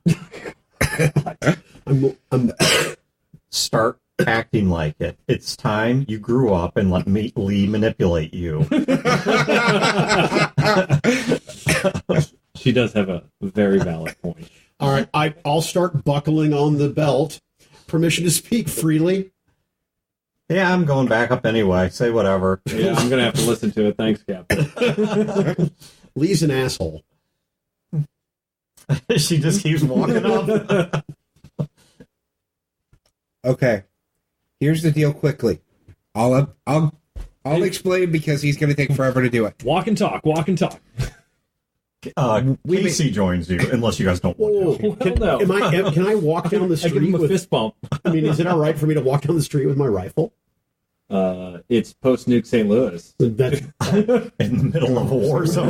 that's what I thought. I didn't know if soldiers would be like, "Hey, I don't lady." think you have enough rifles. No, I concur. I just wanted to make sure that the civic forces aren't going to stop me. All right. Here's the deal. Here's what we've worked. Both boats are going to be loaded with weapons from House Color. So, gun runners was not a joke. It's not a joke. We're taking guns to Cape. Why did you tell her?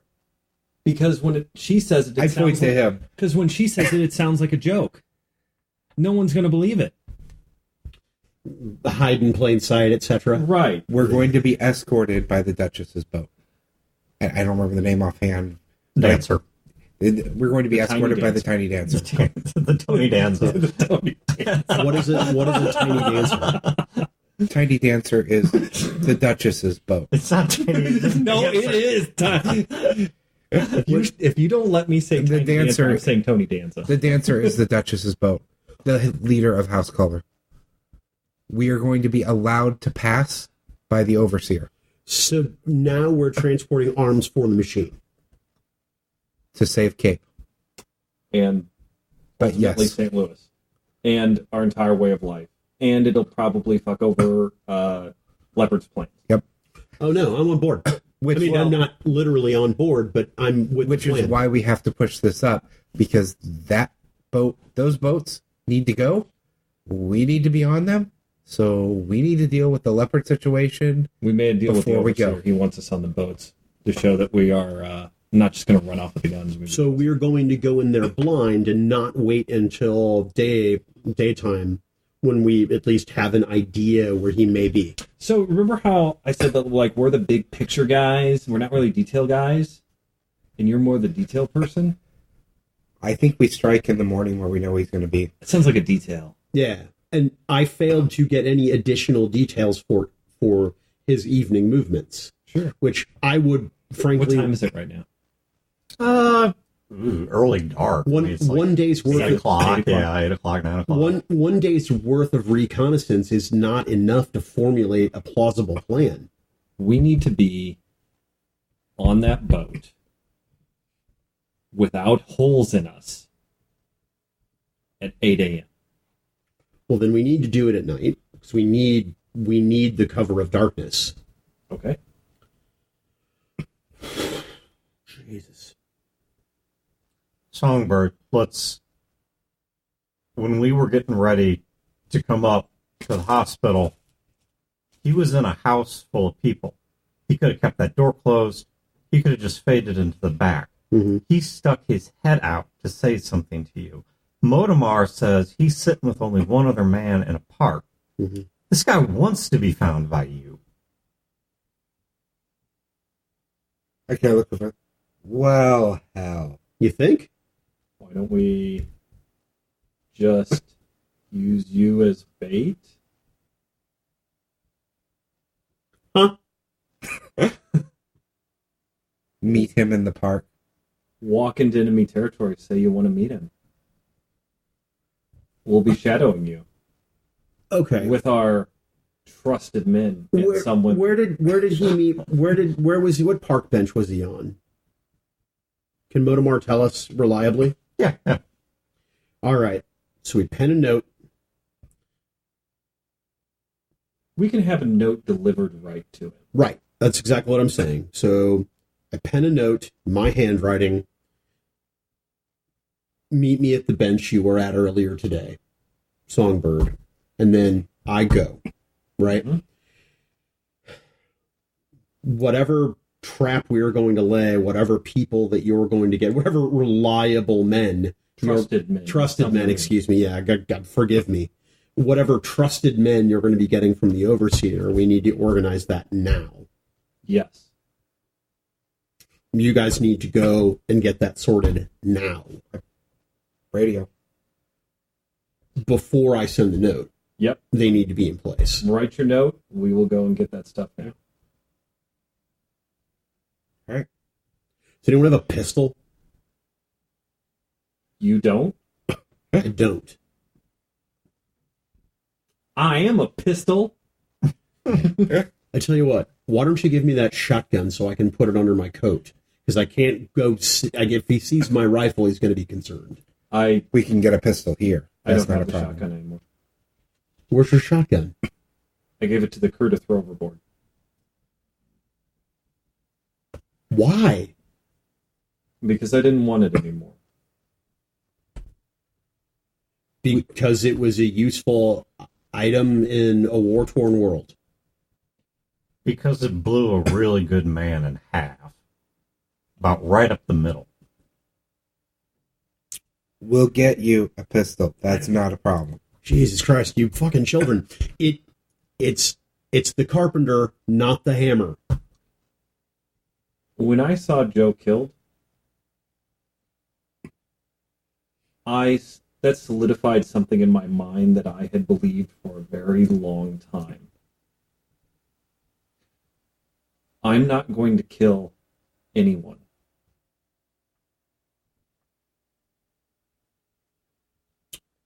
All right. And I'm going to do everything in my power to make sure that other people are not killed. But I do understand the world we live in, and that some people will die. But I don't think anybody has to die. Well, all right. Well, I've got my pirate sword, so that should be sufficient. We'll get you a pistol. It's not a problem. I'll just go talk to your overseer and formulate your plan, and I'm going to go see if Captain Emily has anything to drink. Go write your note. By the time you're done with your note, we'll have your pistol on the way. And I'm pushing Philip toward the overseer. I'm like, and don't drink. We need you sober and awake. Yeah.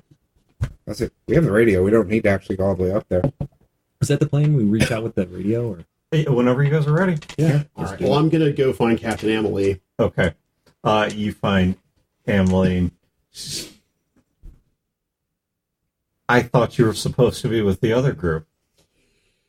We've formulated our plan, Captain. I was curious if you had any liquid courage. Liquid courage. You want alcohol? Yes. The flammable kind. You're going to make a bomb. I just need something to steel my nerve if you have it. If not, I'll be on my way.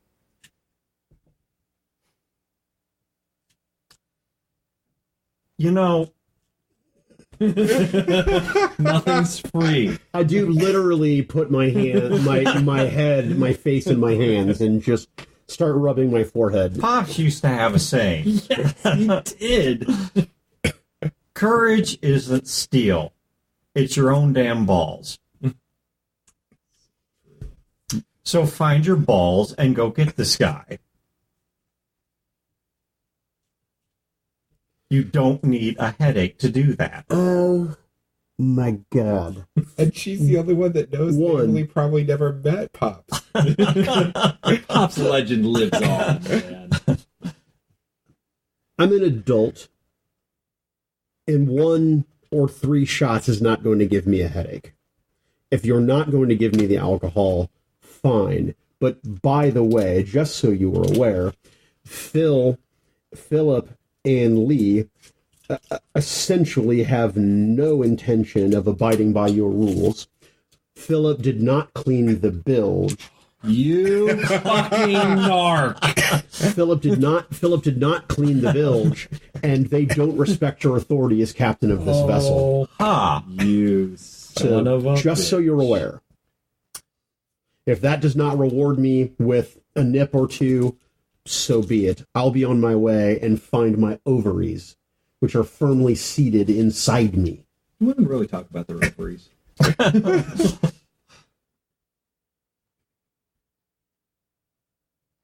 What are you afraid of?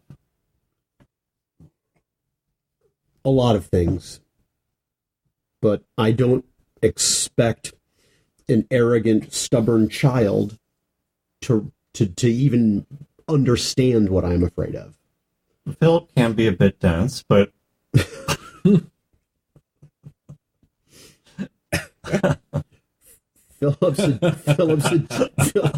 Jesus. All right, Captain. Very well. And I all give her right, fine. a sloppy salute. Alejandro, bring her the whiskey. I'll take a shot. Look at Alejandro. So what's your story? I get paid to be here. Huh. What's your story, sister? They not paying you? I don't know. You don't know. I don't know The much. coins in your pocket or no coins in your pocket, sister? No one on this boat's put any coins in my pocket, but that's neither here nor there. They're helping me pay some debts. But I'll take another shot and hand him back the whiskey, and apparently I'm in search of my testicles. Well, keep looking. Hope you find them. Yeah. Well, and start patting my pockets. No, those are Lee's. And then I'll walk out. Your pocket's not that big. Yeah. All right. Well, so are they gone? Yeah, we're doing our thing. Great. Then I'm gonna write a note. Meet me at today's bench, and then sign my name Songbird, and I don't know, find someone on the crew to go deliver it. Okay. You find someone who's willing to deliver it. And Lee's shotgun is on the boat. Is it? Yeah, the crew said they wouldn't throw it overboard until they killed 2 men with it. Oh, nice. All right. Meanwhile, are you guys radioing the overseer to start moving that in motion? Yes. Okay. Not giving any plans over the radio. No. Insane. You guys meet. You guys are called back to the arch grounds, but this time you are taken to a bivouac just outside the arch grounds, where you meet with one of the heads of the standing army. And he brings you into the tent, says, "What do you need?" I assume this is private. Yeah. Yeah. Okay. I lay out the plan for him. And we need a pistol. You get partway into it, and he stops you. Says, "No. I mean, literally, what do you need?" We need a pistol. One pistol. Any preference on type? I One that shoots. A medium-sized one. something easily concealable that Okay. His neither of our- his combat, like all, not shooting, not fighting, Oh. all combat. My struggle is guns. We've got no idea. Don't get me a pistol. I'm coming back. We bought you 4 because we weren't sure what you'd like. Okay. He puts a compact semi-automatic and down along with 2 mags and Don't a touch it, Philip. That looks dangerous. box of ammunition. What? Holy shit! What else do you need? He just gave you a gun, 2 empty mags, and a box of ammo. Is this guy married? How many men do you think we need for this? I look. One man can use that. That is not a cruiser platform. That's funny shit.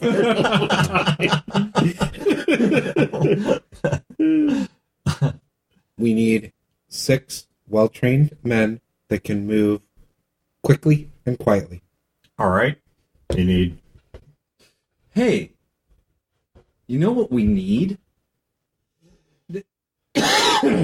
We need a helicopter.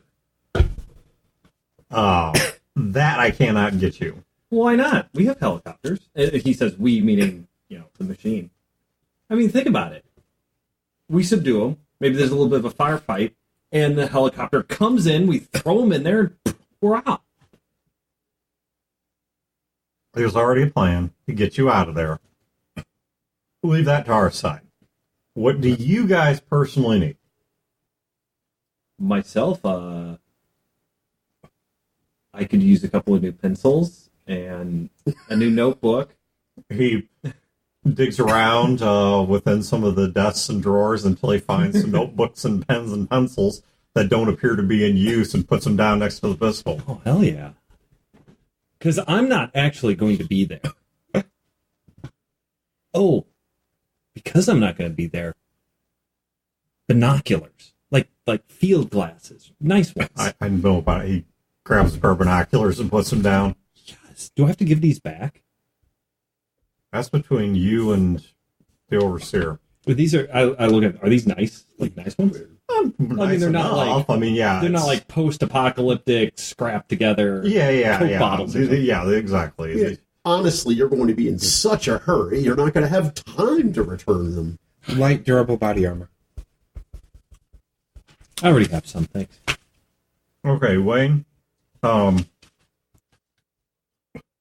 As many locations as you like are now covered in -4. We'll call it scrap armor, but it's a nicer form of scrap armor. It's made with heavy padding, some plastic work. It's of a mix of post-war and scavenge, but it's of as top-notch as you can get within that. You guys have stun guns? I mean, we're taking him alive, right? If maybe we could hit him with a stun gun and knock him out? Rather than, shoot him in the kneecap or something, because then he'd be pretty slow.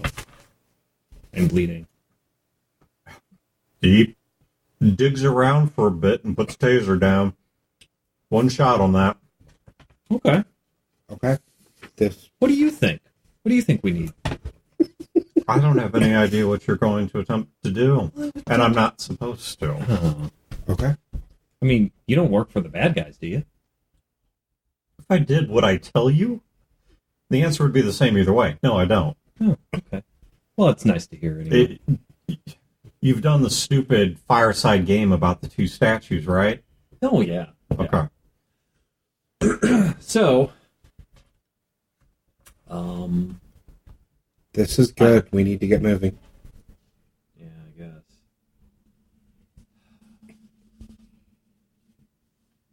I can't really think of anything else. You want the binoculars. Seems a little bit crazy for tight quarters if this is going down in the city. Here, he takes a pair of submachine guns, sets them down. I'd take those. Lee arches an eyebrow up and looks at you. Someone could find a use for them? Okay. Yeah. He carefully... Are they loaded? No, the mag. Oh, good. The, He the puts them mags in are in his satchel. okay. Okay. For the 6 men, how was that going to... Where do we meet them to tell them the plan? That radio you got, Yes. they're going to be telling you. These are professionals. Okay. They're going to be telling you at a safe and discreet distance. The moment you hit that radio, they move in. If they hear gunfire, they move in. Okay. We could give the taser and all the guns and all the ammunition To Songbird. to Songbird, give her the radio, and when she's ready, she can tap the, do the squawk. The squawk. Yeah, Yes. but she's not getting the field glasses. Or my pencils. I was running low. Or the body armor. Well, yeah, I mean, you're stinking it up right now. She's not going to want that. All right, so then you guys bring the gear back to me. You come back, and Lee is, like, holding a submachine gun, and he's, like, looking at it. And Where did you get that? Is this a good gun? So Wayne's pointing in the gun, like, right at her. I will push his hand away from me and say, "It's sufficient." Where did you get that? Oh, it's part of my stash. Look, I've got 2. I've had them the entire time. We've got ammo, too. They gave those to you. Yeah, I used to work here. that's true. I know people. People like me. See, when I you're told you nice, a gun wasn't a problem. when you're nice to people like Philip and I are, they help you. Also, there's this. I have the taser out. He said it's One one shot. shot. It's All like a gun type. Oh, there's taser. a yeah. So okay. because it's got one charge basically. Yeah, so it's got- I'll put that in my coat. I'll take that other pistol and put it in Yeah. my I go coat. to Casey. I hand you one of the submachine guns. I'm gonna and then put that with my kid on the boat because I'm not gonna bring that with me. I go up to Casey. You want one of these? Oh yeah, he There. takes one. Clips and ammo. And Yeah, he starts loading the mag. All right, so I'll. he starts like throwing bullets up in the air. Make a break! All right, so So what do you get? What do you take? All right, so you took a pistol. All right, you have a pistol. Note somewhere next to it that it's semi-automatic. I take the field glasses out and I look up at Casey. I go, "Oh, that's what you look like."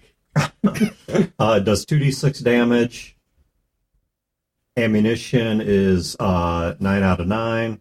So you know each mag's 9, and that's 18 total in there. Box of rounds, what, 50? mm-hmm. So then you have 18 in there, so you have an additional 32 in the box. For the record, the cutlass does 3d6. Just saying. Yeah, but it can't fire multiple times, which is Or Yeah. at okay. Right. The SMG I'm not saying to you. I'm saying to him. is both semi-automatic and fully automatic. That also does 2d6. I need new panties. And it is 30 in plus an additional 20 in the box. And I actually do have the rules here with me for multiple fire modes, so you can tell me. Oh God, I'm so moist. But I can't take the SMG because it's too bulky to hide in my coat. Yeah. So I'll stow the SMG. Honestly, I'm going to stow the cutlass as well. what? I'm going to stow the cutlass, but I'm definitely going to make sure that I have the taser, my pistol, and my survival knife as well, just so I've got some good close quarters weapons. I have that other special thing that I alluded to earlier, Yep. just in case, and be prepared. Pocket rabbit. So what's that thing called with the that we were talking about on the episode? The Oh, the womanizer. yeah, the womanizer. Thank you. The $300 Yeah. clit tickler. Yeah. So I'm also gonna, I'm gonna have my goggles on me just in case, because if shit goes sideways, I want to be able to see. All right. Obviously, wearing all my other kit, so leave my rifle behind, SMG behind, all that stuff. Sun up the following morning. Yeah. And I'm in a once I come back off that boat, I'm in a remarkably good mood. It's like Christmas. Who are you? It was amazing. I don't know where all of this came from. Just having that stuff in my just like walking around like this all the time. just having those things in my He hasn't bunk. insulted us since we got back. Something Philip, must I've be never wrong. insulted you directly. I've lumped you in with the group as, the royal you, but I've never insulted you directly. I find you to be a decent and kind person. I find Alejandro Okay. and everything going okay? Yeah. They're going to be bringing it tonight. So you guys are making your way off. We're going to be loading up. Hopefully we come back without any holes in us. Speaking of which, is the doctor around? Yeah. How's she been doing? She's quiet. She's doing all right. She's tense. Are you guys okay with doing this run? Might get shot at. It's not just delivering rum and wine. Might get shot at on any of these. Look, if this is the type of lifestyle that you don't get into, if you want something safe and quiet, I could be picking grapes, pressing grapes, distilling grapes. God damn, there are so many grapes.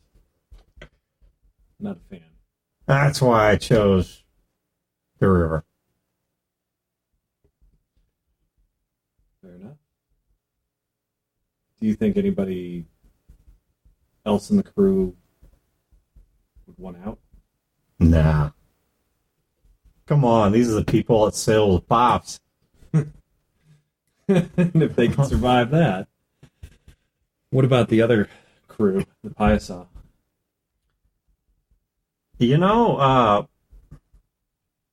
Surprisingly good with this.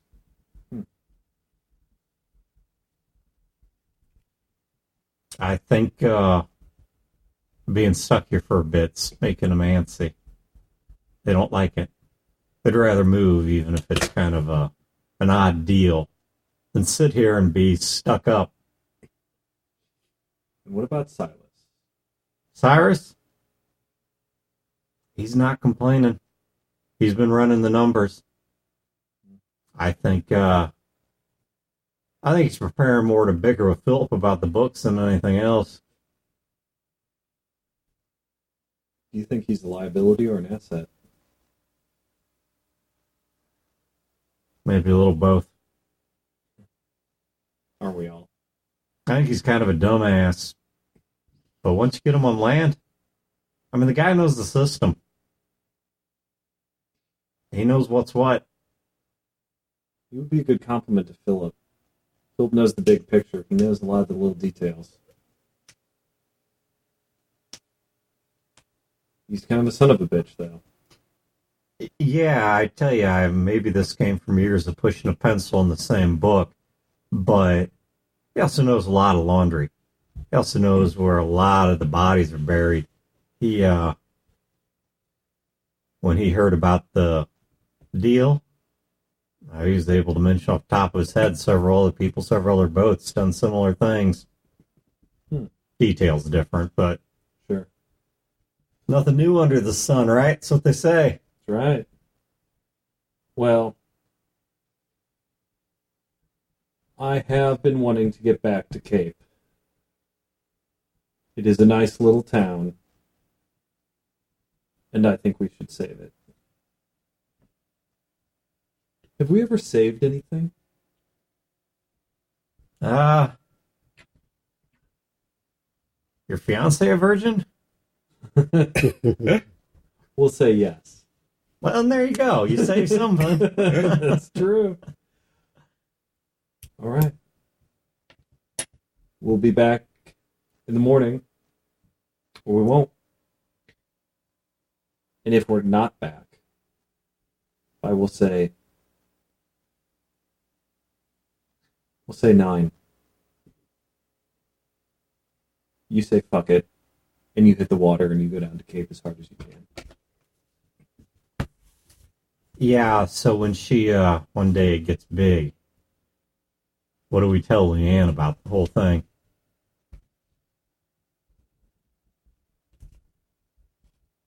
See, that's what I thought. Why don't you just come back? I will do my best. Because the way everything around here is take charge by the same person.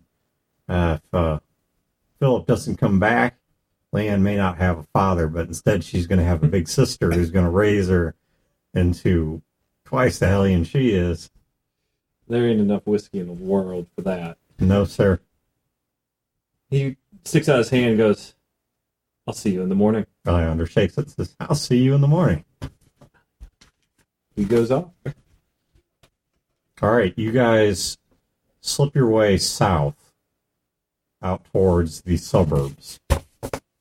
All right, so how exactly are you setting this up? So before the sun rises, before whatever, So after what's the order of events here? So let's just say 1 o'clock in the morning.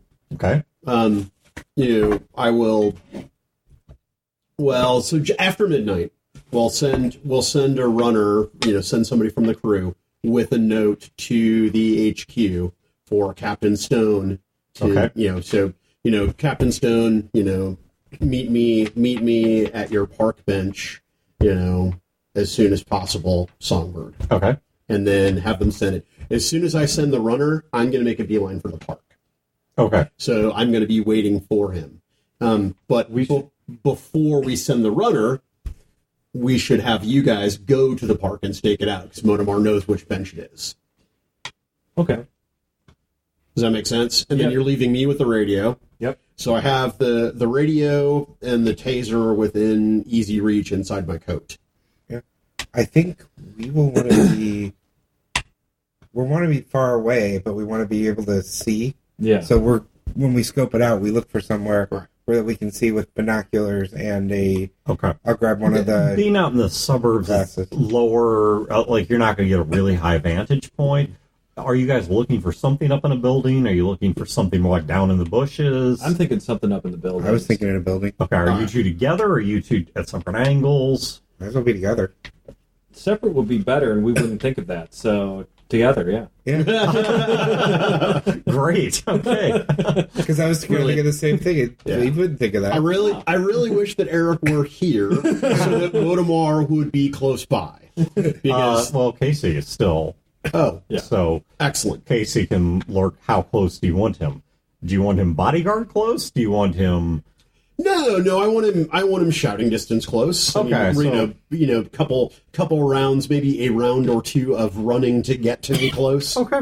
Does that make sense? Because I don't want him to be obvious, and I assume that Leopard's going to bring a bodyguard, but I don't want to. I assume Leopard's gonna bring a sniper. Yeah, but I'm gonna him fucking dead. But as I said, I'm gonna Dan already called my death tonight. So That's right. anyway, I mean, you did fill out that form. So. yeah. So Finally. essentially, yes. All right. So you. All right. So by sunup, you said you're sitting on the park bench.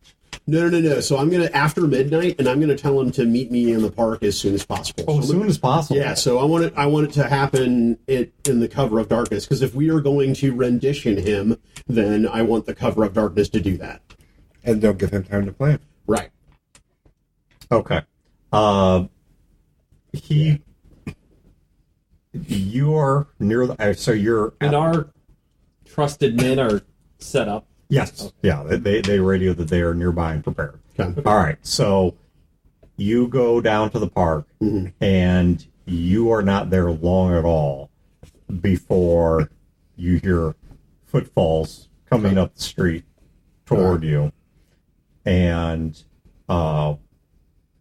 Captain Stone or Leopard, however you prefer to think of him, is coming toward you. He is alone. He has like a military, like a utility web sort of thing on him. Has a sidearm, does not appear to be armed beyond that. He's holding in his hands an object, which is you can't make out in the darkness until he gets fairly close. And he sits down on the park bench. Are you already seated there? Yeah, I'm already seated. And, Okay. you know. He hands the wax paper, or he hands it to you. It's a bundle of wax paper. Mm-hmm. Should I salute? I can't imagine why. Well, you're a captain. Yeah, true. That did happen somewhere along the way. Is he there alone? Yeah. He's there by himself. So I'll hold up the bundle of paper. What's this? Open it. Okay, I'll open it. Inside there is a warmed, some ham slices on bread. Oh, come on. It's the middle of night. It's freezing out here. Surely you're cold, hungry. Reminds me of that fat fuck you had me kill.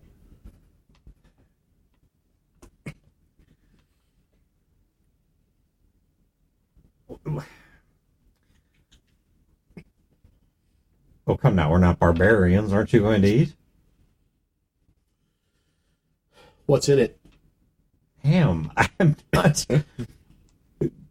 You think? Look, well, you think I would poison you? No, I think if you wanted me dead, I would be dead. Very good. But I think if you wanted me incapacitated, this would be an easy way to do it. Or let's just keep the rhyming game going. If I wanted you fed, All right, I'll play your game. And I lean over to Philip. take a bite of my ham. She's not shooting him yet. Did that ham not come out of a pocket? Ham comes from somewhere other than a pocket? it's just a warm ham sandwich. Now she's eating. Why doesn't she shoot him? How did we get here? And I don't mean in an existential way, how did we get here? I mean, how did we actually get here to this place? So if you don't mean an existential way, you mean like literally, how did we arrive at this park bench? No, like you, me, Rat, the rest of the zoo. How did we get here? Rat's dead. I know. Actually, someone that used to be part of the crew you're now with shot him. It was a clean kill. His name was Joe. Oh, the man that shot him. I thought you meant Rat. No, certainly was not his name, but yes, sure. Okay, so Joe shot him in the head. Odd story, that. I'm honestly not even sure why he did it. As far as I can tell, Rat didn't attack them. Wasn't really his style. He wasn't the go-out shooting type. Well, he went out shooting. So, how did we get here? Because I want a better world. And at some point, you lost faith in that. Or maybe you lost your stomach for what it takes to build that. And you went your own way. And I'm continuing the exact same fight I've always been fighting. And that led us back together, didn't it? In a matter of speaking. So I assume you're here for only one of two purposes. Can't be out of curiosity. You're either here to reconcile or you're here to stop me.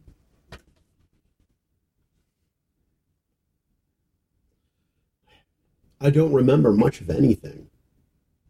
Except what I did. Oh, blacking things out like that, it doesn't last. It comes flooding back eventually. No, I turn my head and I move my hair to show him the scar. Oh, good God. You're being quite serious. You literally don't.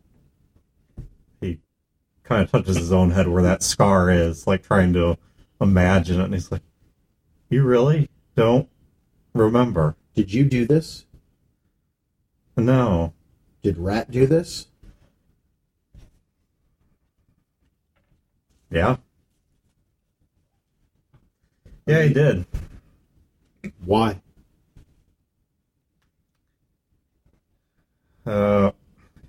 Would you believe me if I told you? I already told my friends that this meeting was going to be a waste of my time because I can't believe much of anything you tell me. But So you've already set up that everything I'm going to tell you is a lie, so why are we even having this conversation? because I doubt myself, I doubt everything. I doubt I doubt even that. Now that's honesty. Maybe we can work with that doubt. Maybe there's still something left here that we can save. Do you have any cigarettes? No. When did you start smoking? I don't know. I just feel like I could really use a cigarette. It's bad for you. Look around, man. Everything's bad for me. Isn't it? Isn't it though? Look, You don't remember. You genuinely don't remember. and I don't want a refresher on the cause. I just want to know my fucking name. Cassandra. Do I have a last name? Beale. Why did you try to kill me? This comes to the part where I don't think you're going to believe anything. But actually, he wasn't aiming for your head.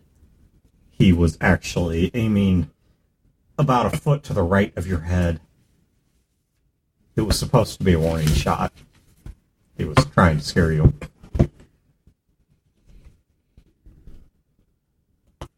Day 1, 8 o'clock. Never point a gun at somebody unless you intend to kill them. Hey, like I said, not his thing. Well, I'm glad he's dead. We all have our sentiments. I'm sad he's dead, but then again, I remember him. Were we a thing? You and Ratman? No, you and me. Redman was disgusting. Or we a thing? Yeah, I guess we were. As much as anyone can be a thing with you. Like, romantically. Well, of course, romantically. Well, as much as anyone can be with you. What does that mean? Am I like a sociopath or something? No, you're just kind of cold and difficult. Like, you may not have the memories, but honestly, how you're behaving now is pretty typically you. You mean, being strong and standing up for myself? I haven't done anything to you. I brought you a ham sandwich. What are you standing up for yourself for? I haven't done anything to you. You're right. You're right. I'm sorry. Well, maybe you have forgotten. The things have been quite difficult. So what's this about? I have these flashes. I have recollections, and I You want me to piece them together for you? among other things.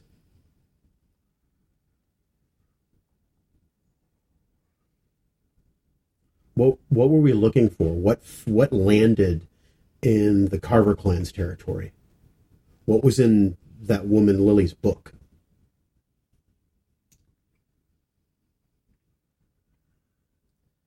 There used to be a flash of light that would pass overhead every so often. Before the war, there were habitats that orbited the Earth.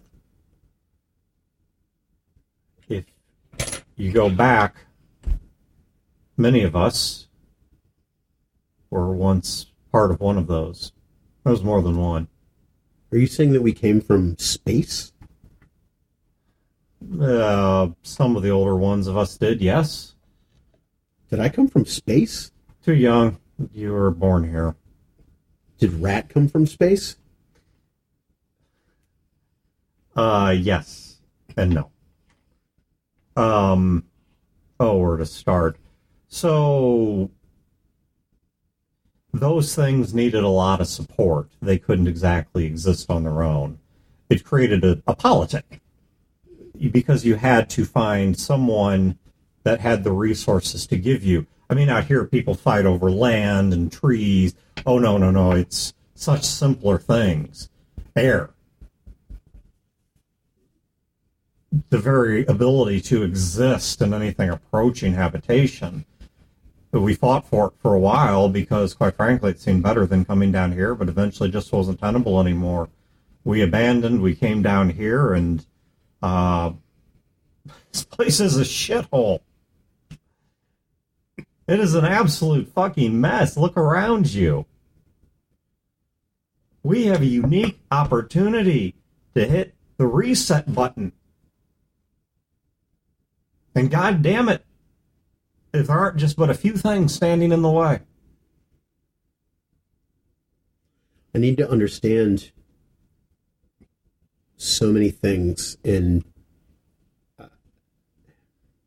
at risk of being erratic, what was our goal? The same thing as everyone here. We were trying to build a life for ourselves, but you have to understand, the oldest of us, we remember what it was like before. We didn't live that transition. We came from an earth that was beautiful, structured, and suddenly we come back to one after living on an incredibly safe and high technology station, and we come back to Earth, and we land out in the middle of the Carver clan. It's madness that has gripped these lands. And so we look out for anyone, anything that can make it right, that can put things back the way they were. Why did I lose faith? I don't know. Well, all right. So what happened in the days leading up to my dissatisfaction?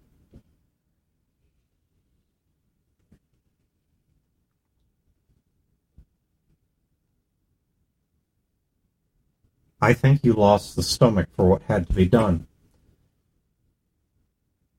Your rifle. You killed people. But it wasn't just random murder. We had a goal. We had a design. We had an intention. We were trying to put things back the way they were. I'm going to hold out my hand, show them, obviously, I'm just reaching into my pocket. I'm going to slowly reach into my pocket, and I'm going to pull out a space coin. What is this? It was a knick-knack Rat came up with in his broken mind.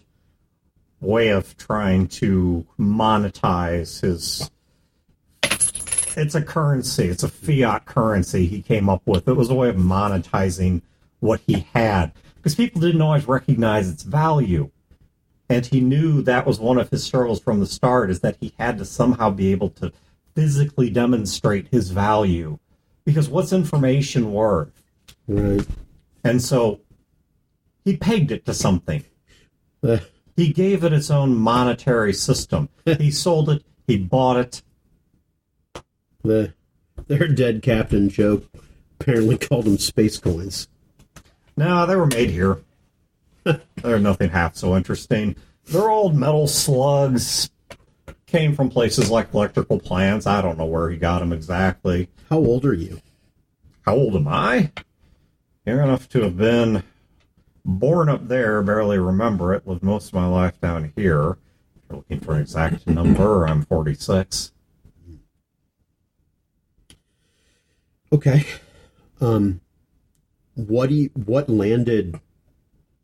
But I have a very solid recollection of you, me, and Rat, and Miss Lily's book, looking at something in the Carver territory.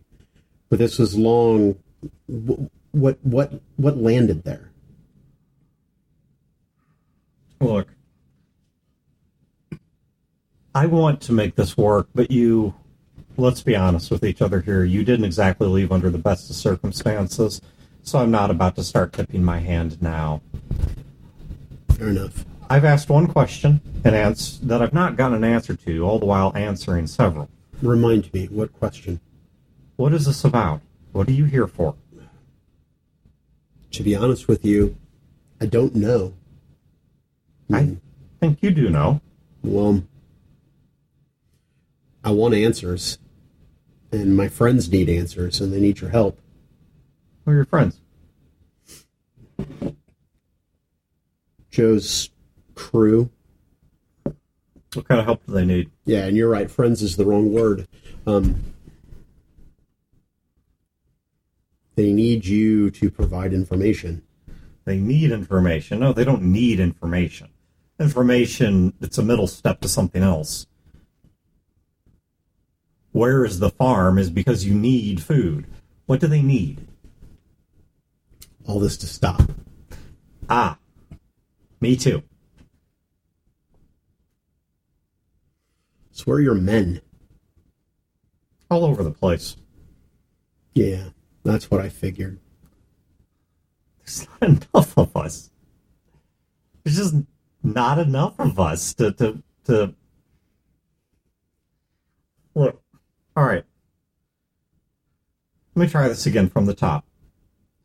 I want you to put yourself in the shoes of our mothers and fathers.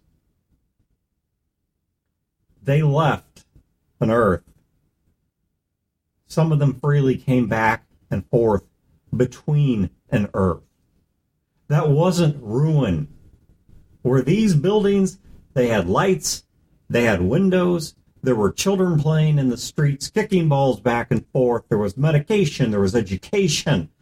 There were planes that flew overhead all the time and they weren't dropping bombs. They were taking people to go see relatives or to go on trips. And all of a sudden, one day, all hell breaks loose.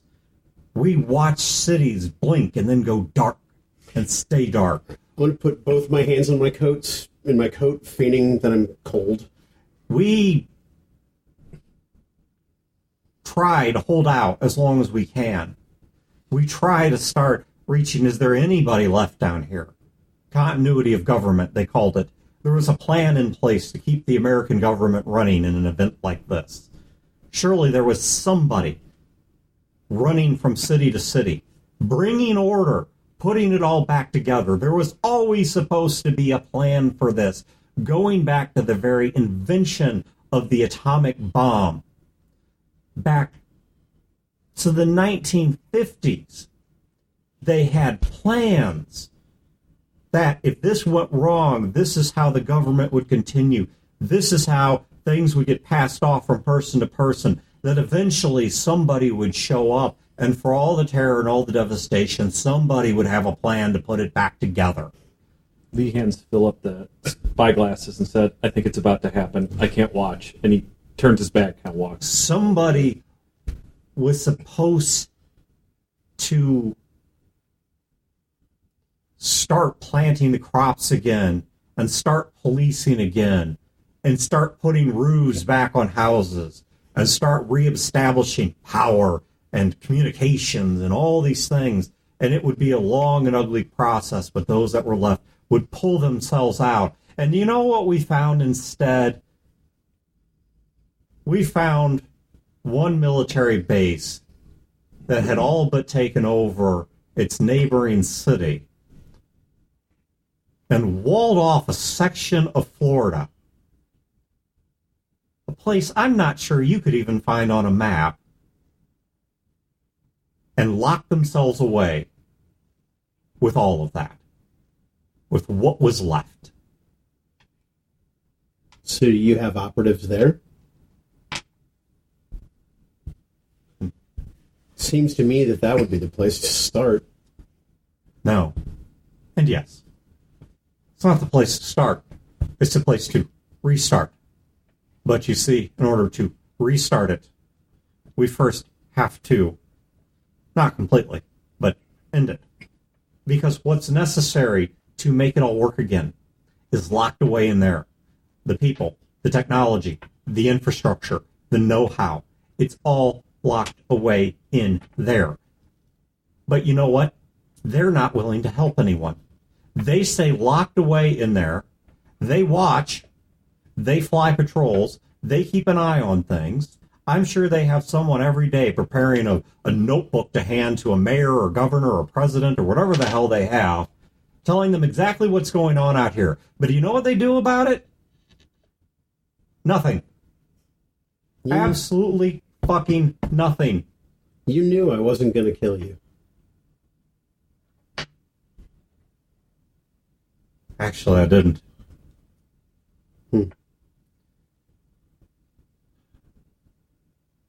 Cassandra, we're trying. I know.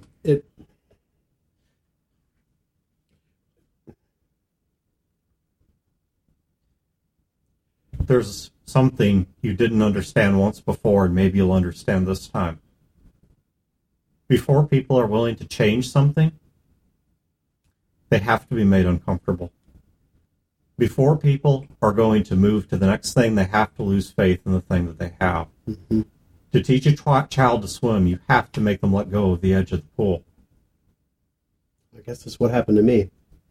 We're sitting right now in a place that represents stagnance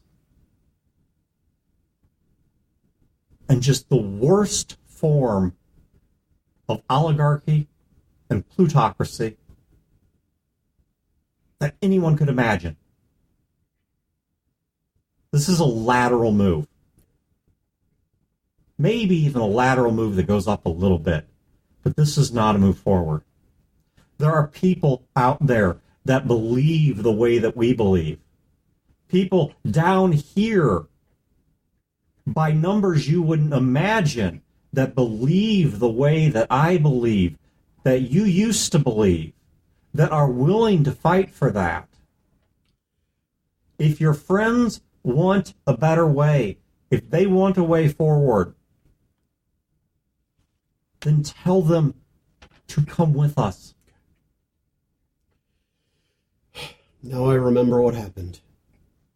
At least to some degree. You know, this guy that used to captain the ship before Joe, a real nutcase named Pops. And he has all these stupid colloquialisms, stupid phrases. One of the things that always tickled me was Pops used to say, "You can't polish a turd." I'm going to chirp the radio with my right hand, pull out the taser with my left, and hit him. Okay. I'm sorry.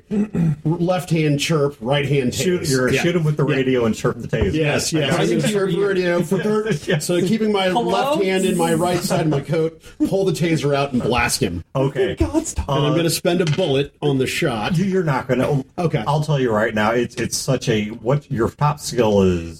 So Ranger, and then my reliability is firearms. Okay. So you're going to get 3d6 plus your agility, and your target number is basically don't somehow roll all 3 ones. Don't roll a Wayne. Yeah. Well, he rolled all 3 threes. Yeah. So that's 6 plus what's your agility? My agility is an 8. So it's 4. It's 14. way beyond what you need.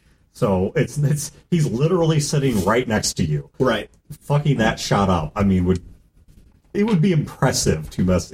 He's sitting right next to you, unmoving. You had all the time in the world to prepare. So you take it out. You hit him. Right. He goes down. I'm going to hold the trigger, and I'm just going to continue sitting there because I'm expecting to get shot. Okay. He's kind of flopping around on the ground, and you hear that tick, tick, tick, tick, tick, tick, tick, tick of the taser, and you see a couple figures moving upward in the darkness from a couple different directions. Very, professionally doing their pie pieces, checking all the corners, and as soon as they get up there, one of them makes a motion to you across his neck and points to the taser. I lay off the trigger. Okay, they roll him over, they put a cloth in his mouth to gag him, they cuff his hands, they grab him, they pick him up, Okay. and they start moving back towards one of the alleyways they came from. All right, wonderful. It's done. Time to move. I'm gonna. Lee is kind of like squatting. He's got his hands at his head. He's like, it's done. It's done. No No one was hurt. He runs over, he grabs the field glass from me, and looks like there was no shooting. I coil up the cables and put the taser in my pocket because I just want to leave it behind. That's fine. And I don't want to leave clues because I know it's trash at this point. Right. And then Yeah, I'm we'll see how it gonna turn away and make sure because I know that they were in a nearby building. Basically, I'm gonna turn my back and wipe a couple tears away from my face. This and dude didn't have any bodyguards? and start making my way toward the boat. No. And then at some point, once I break visual contact, I would like to return stealthily in case I'm being followed. Okay. Give me a ranger check plus agility. Alrighty. No guards. And your taser suggestion is why no one got hurt. So 9, 17. You're fine. Wow. I'll give Well- him a check just to see if we'll patrol hat. No. Good. I guess. Was this too easy? I'm worried. Something should have gone bad. All right. I don't know. The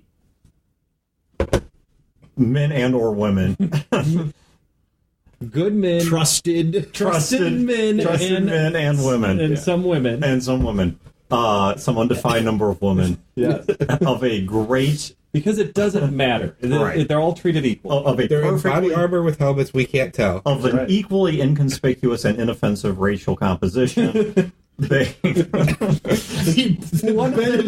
Benetton ad of Commandos. Yes. Their Benetton commander, Spec Ops. their commander is in a wheelchair. yes, And she is the best of them. and there were two women amongst them that were discussing not a man beforehand, Right. Just pass the Yes.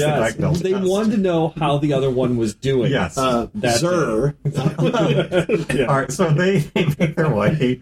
All right, they are taking an escape route, and as they're passing through some places, keeping to dark places, moving one at a time. They've got leaders and trailers and whatever. They're making their way out of there. Where are you guys going? I'm heading back to the boat. I'm looking boat? at Philip and I'm like, what? I thought this whole thing would go to shit. I was kind of expecting a running gun battle. What do we do now? We're not safely to the boat yet. That's true.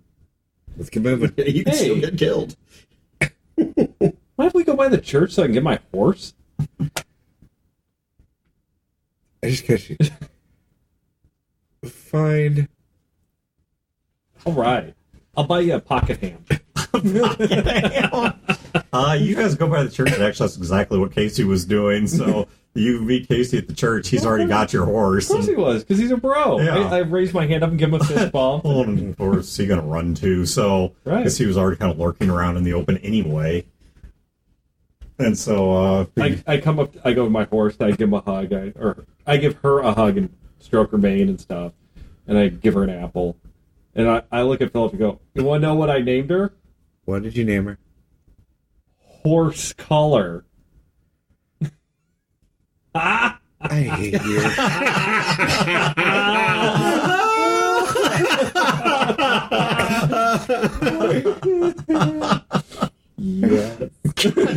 that hurts so bad. That hurts so much. Horse color. Oh, boo. My notes are Oh. leopard and I talk. I zap him. Commandos rendition leopard. All right, so he's going back to the boat.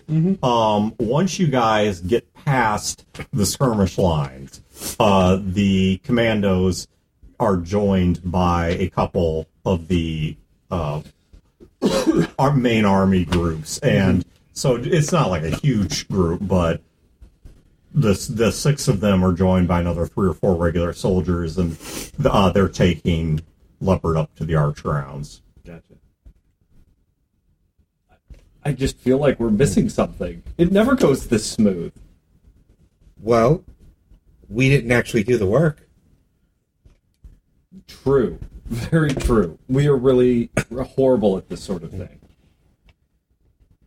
Guess that's what it looks like when trained people do it. Looks like a lot of work. So, I guess Let's get a good night's sleep. let's have a little nightcap to celebrate, and then a peaceful night's sleep. That's the plan. So eventually, when you guys make it back into the boat, I'm very insistent that we leave like now. Are we? I look at Alejandro like, are we ready to leave now? Or? I mean, If we're loaded and clear, here's the situation.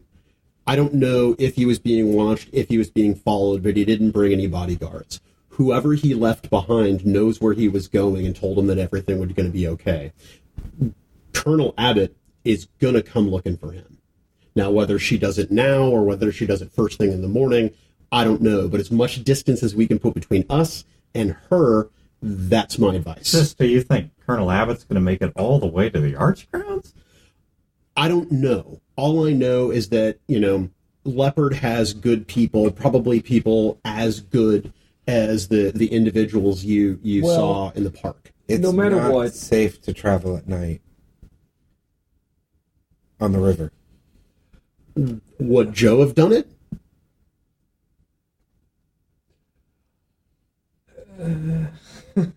Joe Can knows that river. You know what? We have the tiny dancer, no, and they have actually, lights, don't they? well, yeah, but that was supposed to become morning sort of Yeah. thing. So we got the boats loaded. I mean, well, a little bit still left to be loaded. We could move it quicker, but if we set out now, we're setting out without escort. Well, then y'all need to. Then I need to lay low, and you need to make sure that if somebody comes looking for me, they don't get on this boat and find me. The door opens to the cabin. Well, it just so happens the lowest place on this ship is the bilge. Nobody ever looks there. She does have a point. Right, except for Philip, it's not clean. This boat has been sitting here all of this time. You think the bilge is bad right now? It Trust- hasn't been in use. Trust me, you can definitely take a nap in the bilge.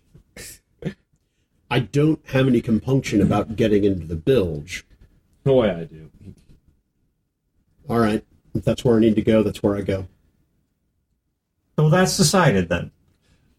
Excellent. Well, Philip and I were going to have a celebratory nightcap and then a peaceful night's sleep. Philip may do so after he cleans up behind the horses. They've been shitting all over the back of the boat, and they're giant. I mean, really, it's actually quite unbelievable. I have never seen the like. It's about 10:20. I should probably get going soon. Bear with me just a little bit longer. All right, that task I will take. I will care for the horses, which means cleaning up after them. How do you like them horse apples? I hand Philip horse color. It's brutal. The Actually hurts. sunrise the following morning. There are two individuals from the overseers. One is masked, one is a guard. Do I recognize the mask? No, because the overseers' masks are not as distinct. They're not personalized. Okay. They're all basically made out of the fronts of human skulls. Gross. The overseer, his is more elaborate, but It's the last overseer's skull. no, but actually that is kind of a Morobe. I don't know. Maybe that should become canon. Yeah, that's awesome. Like that? But yeah, they get the skulls from the ones that have died. Not the ones they kill, but just the ones that have died. But his is more ornate and are more elaborate, and it's typically only worn in ceremony anyway. Oh my god, a disgraced overseer, the Council of Overseers, or who the fuck ever, they execute them by taking a hatchet to their face so their skulls can't be used. Oh. You know what? Actually, I kind of like this. I'm going to think about this. All right, but they're waiting at they come up to the gangplank of the boat, and the mask says, the one called Songbird, we require her. For what? The overseer has sent for her. The prisoner is being uncooperative and wishes to speak to Songbird. I'll go talk to her. You can wait here. For a moment. Hey! Wake up! I'm awake. He cracks the village door open. Hi! What is it? The overseer would like to see you. And you told them that I'm not here and that you haven't seen me because I ran off and I didn't come back to the ship last night, right? That's what you told them? No. They say that That Leopard, or what the hell his name is? Leopard. Leopard. They're saying that Leopard is being intransigent, and they would like you to go up and talk to him. Why did you tell them I was here? I didn't actually tell them that you were here. I asked them why they wanted to see you, and then I asked them to wait a minute. But I think they're pretty smart, and they can probably figure out you're here. They came here looking... They didn't come here looking for you. They came here demanding you. I think they know you're here. You think, but you're not positive. I think all the time. But you didn't think to tell them I'm not here. Even though I said I'm going to go hide because they're going to come looking for me. You know, I'm moving these, like, big chess pieces across the board all the time. I can't worry about your little lies. Songbird, you see some figures moving behind Lee.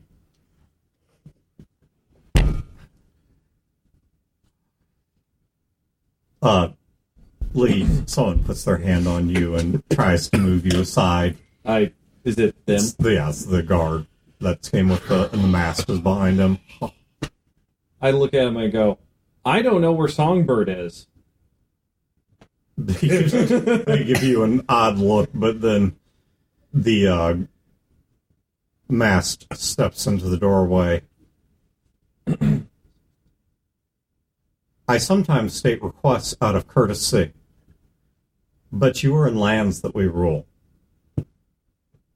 I will state one more time, as a request, as a courtesy. Please come with us. May I gather my things? You will not need them. Indeed, you will not be allowed to take them into the questioning room. Can I go with her? If you wish. Am I being extra punished? Would you like someone with you who knows the system and could possibly talk you out if there's a problem? Yeah, I would, but I would have liked that same someone to say, I don't know, she's not here. She never came back last night. We're so sorry because we have to leave on official overseer business. It's a shame we've got to, be on the river. We'll leave her behind. Chess pieces. Right, the pawns get fucked. Yeah. That's their job. Now, come on. You're not a pawn. So you're not getting fucked. Let's go. All right, let's go. As the guard walks in front of you, the masked the mask walks in front of you, the guard walks behind you. As you're walking, the mask looks over his shoulder and says, "You've never actually played chess, have you?" No. If you're a pawn, you make it to the end of the board and be turned into a queen.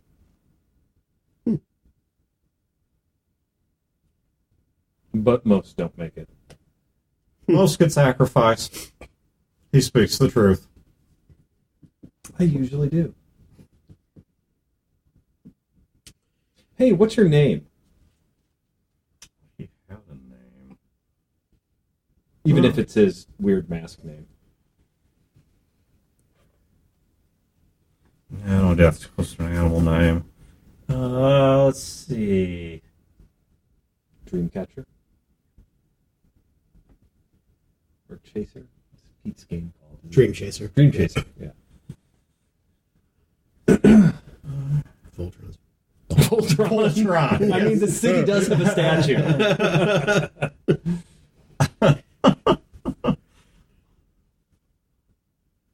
You know what? Let's go with that.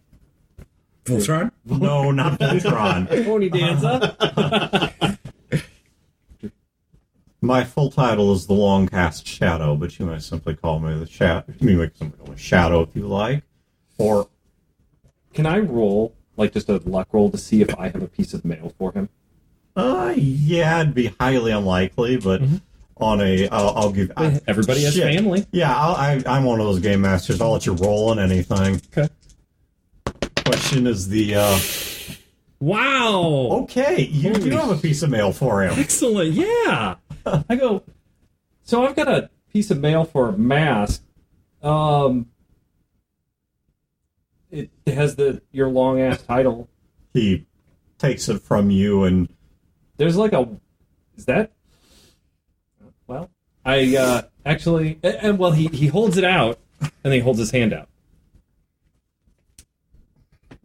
He looks at you and then looks away. You can feel him rolling his eyes, even though you can't see them. The guard. Don't worry, I charge everybody. The guard hands you a coin, and here's a coin. He takes a piece of mail. And I assume you don't need my other services to read it? no, he opens it and skims it over, then says, he looks at the envelope himself and says, it was smart of someone to send this without a return address because I'd have them killed. It's Nigerian Prince. Don't kill the messenger.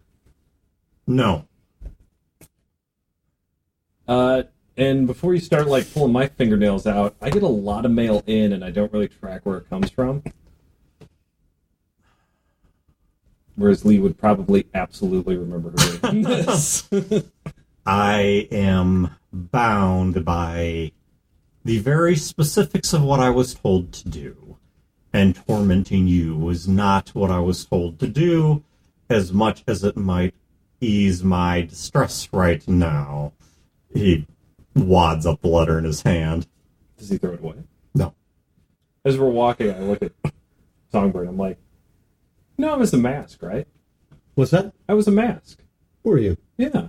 House Caller. I didn't torment anybody when I was a mask. Making up for lost time? Trying to. Hmm. But I mean, like, I didn't, there's masks out there who just, like, torture the shit out of people. Why? Abuse them. I think that because they're small and petty, angry, little people. But you were so bold and brilliant and significant and influential that you had to just break free of your mask. I like to think of myself as grandiose. You guys get to the top of the stairs, are taken down. You are disarmed of anything that's dangerous. No, like my knife and my pistol. Yes. For example. My bilge kit. I have 5 very sharp pencils. They let you keep those. They're I not. have my brain.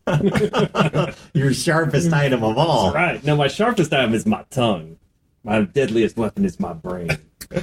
You guys are taken to a different room than the one that Lee, you had previously been taken to. The guard, the masked, and the two of you walk in. And there is a small table set up in front of Leopard, who is his hands are cuffed behind his back, and he's sitting in a chair. He does not appear to have been harmed yet. He's tired. His eyes are drawn. His face is kind of drawn. Wait, actually, could you use the one upstairs? That one's got it. Yeah, that one's... We actually need to replace that toilet. But his whole face looks drawn. He's tired. They've been wearing him down. And when you enter, he looks up at you with a look of recognition. There's no real other expression on his face. There's a black box. It's my favorite magazine. Yeah. No, there's a black box about the size of like a small makeup case sitting in front of him, and the masked opens it up, and it opens along a hinge on the back. There's a keyboard on the bottom and a display on the top. And he turns to you. The guard closes the door.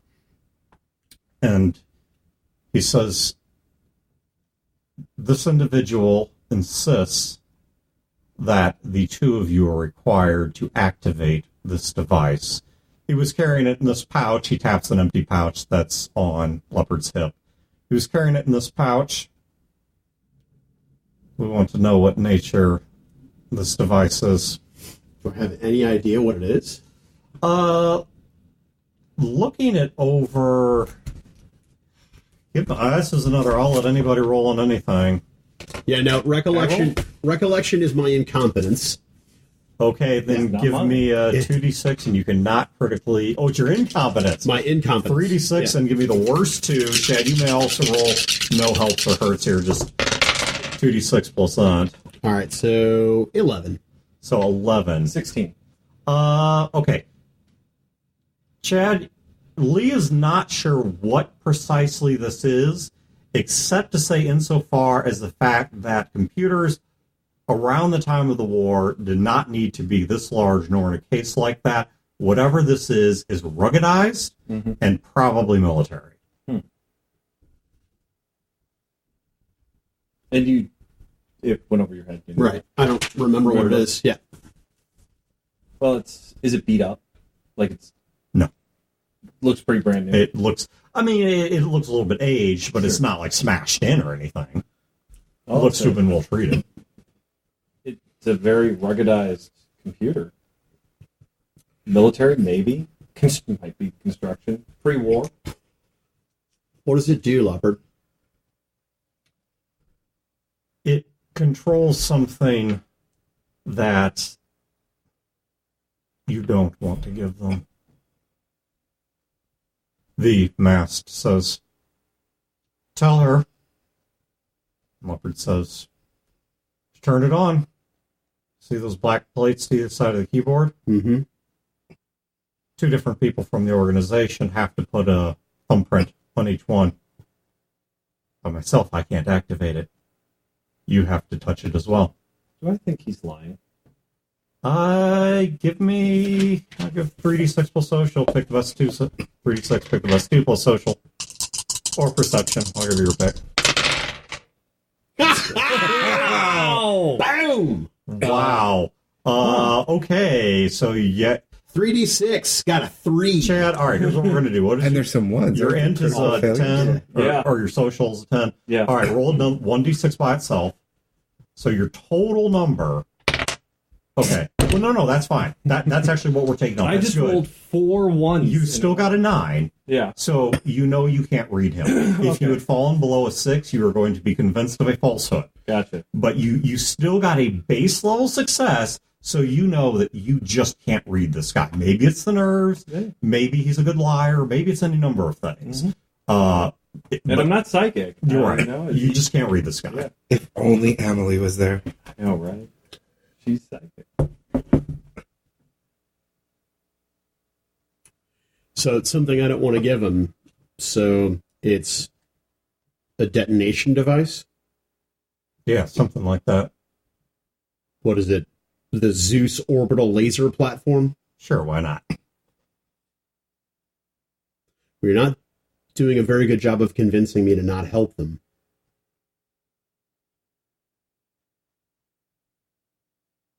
You told me in that park you wanted to build a better world. Just handing power to these people seemed like the way to do it. The mask backhands him across the face. He is now bleeding out of the mouth. I don't recall saying that. I look at the mask like, can you give us a few minutes?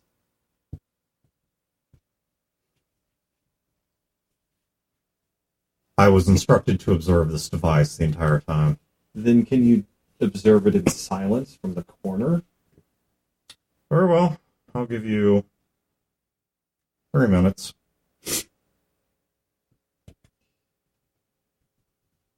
I look at Leopard, I go,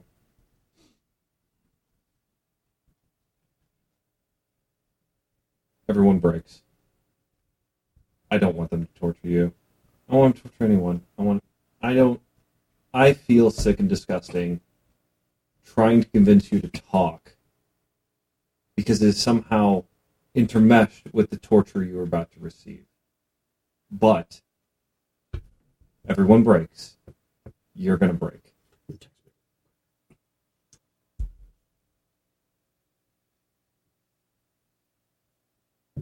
What is it? She's right. It's a detonation device. You have a bomb in the city? No.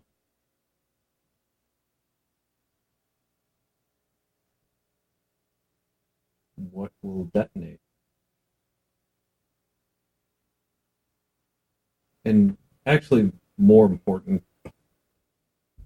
are you trying to get her to help you detonate it or disarm it? I don't want to touch it. They want me to activate it. Listen, Lee. I'm not going to lie.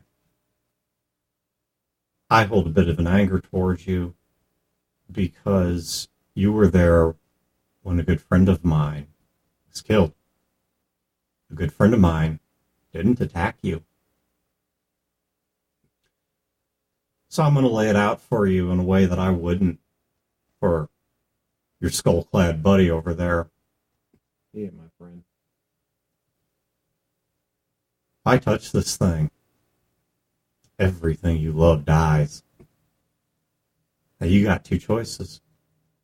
You either don't believe me, and everything you love dies, or you do believe me, and you help me get myself out of here along with that.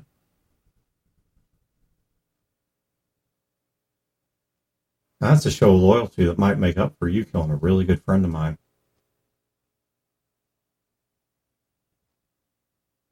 Do you know how much I loved that man? How close he was to me? He and I had been friends for years. Did you know he died on re-entry? He died in the landing? I know you know about the cases we carry. Turns out you give enough of that shit to anybody, it will rebuild just about anything. He was never quite the same after that, but the man I knew was still in there somewhere. I did something that hasn't been done since Jesus, and you took that away from me.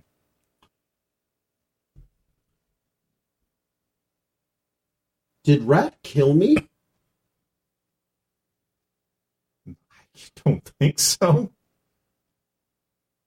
Okay.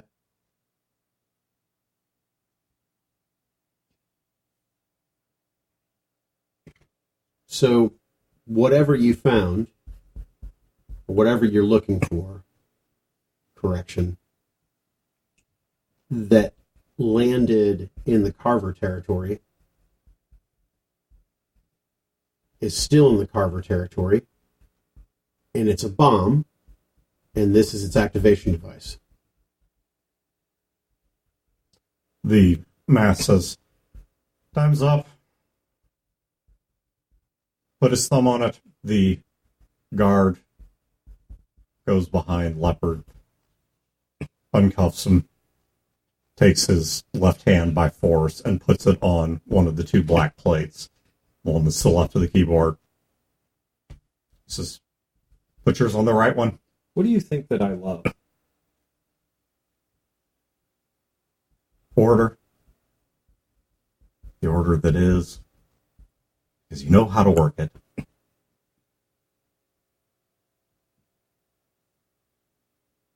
The guard says, "Ma'am, just put your thumb on that pad." What if I told you I know why Rat died? Oh, why doesn't matter to me. It's only that he died. All right. Can I see the... I look at the mask. Can I see this laptop for a moment?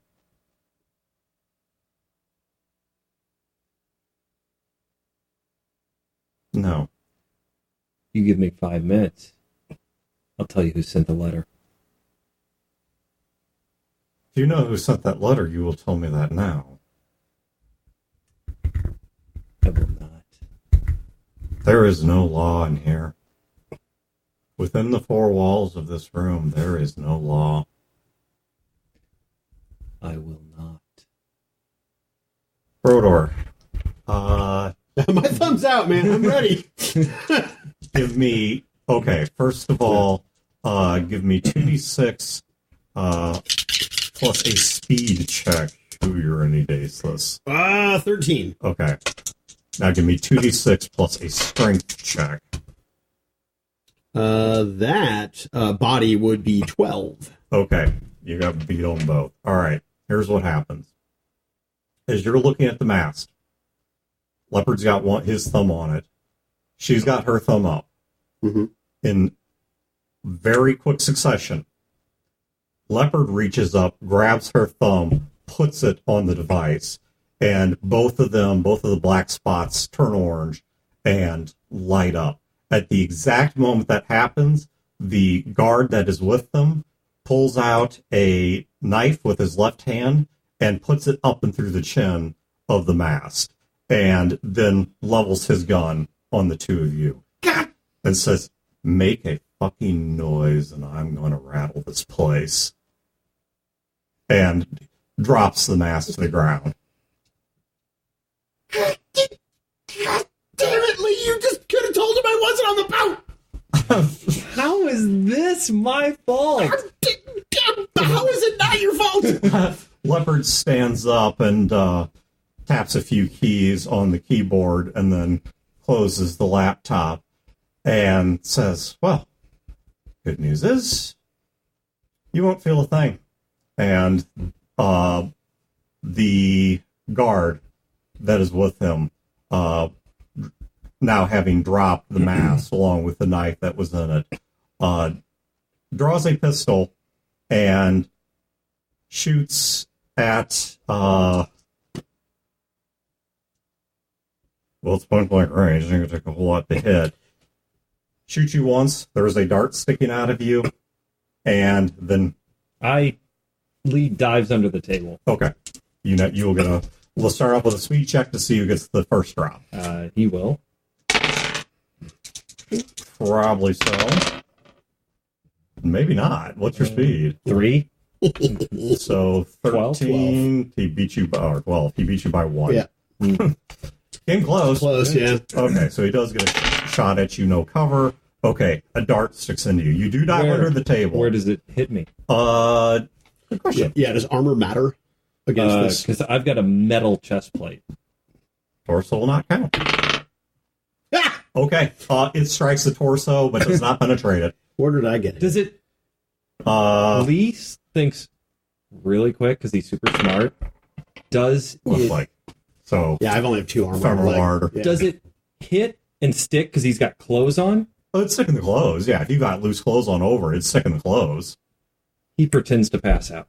Okay, so you go under the table and pretend to pass out. Okay. The guard he's sort of nervously, he kind of he backs up to the door. He's got the gun down towards you guys. Backs up to the door, puts his ear to it, kind of listening. As he does, Leopard grabs the mask off of the mast and puts the black hood and the skull over himself, takes off the black judge's robes and starts putting them on and begins redressing himself as the mast. So you are, I'll assume through squinted eyes, because it won't be too obvious, but you are watching this occur. All right.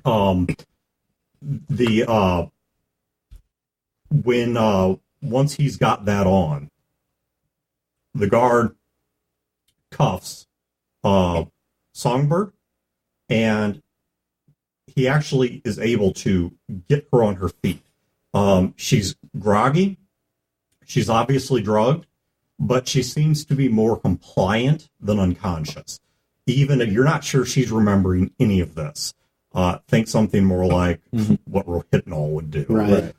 So she's incredibly compliant.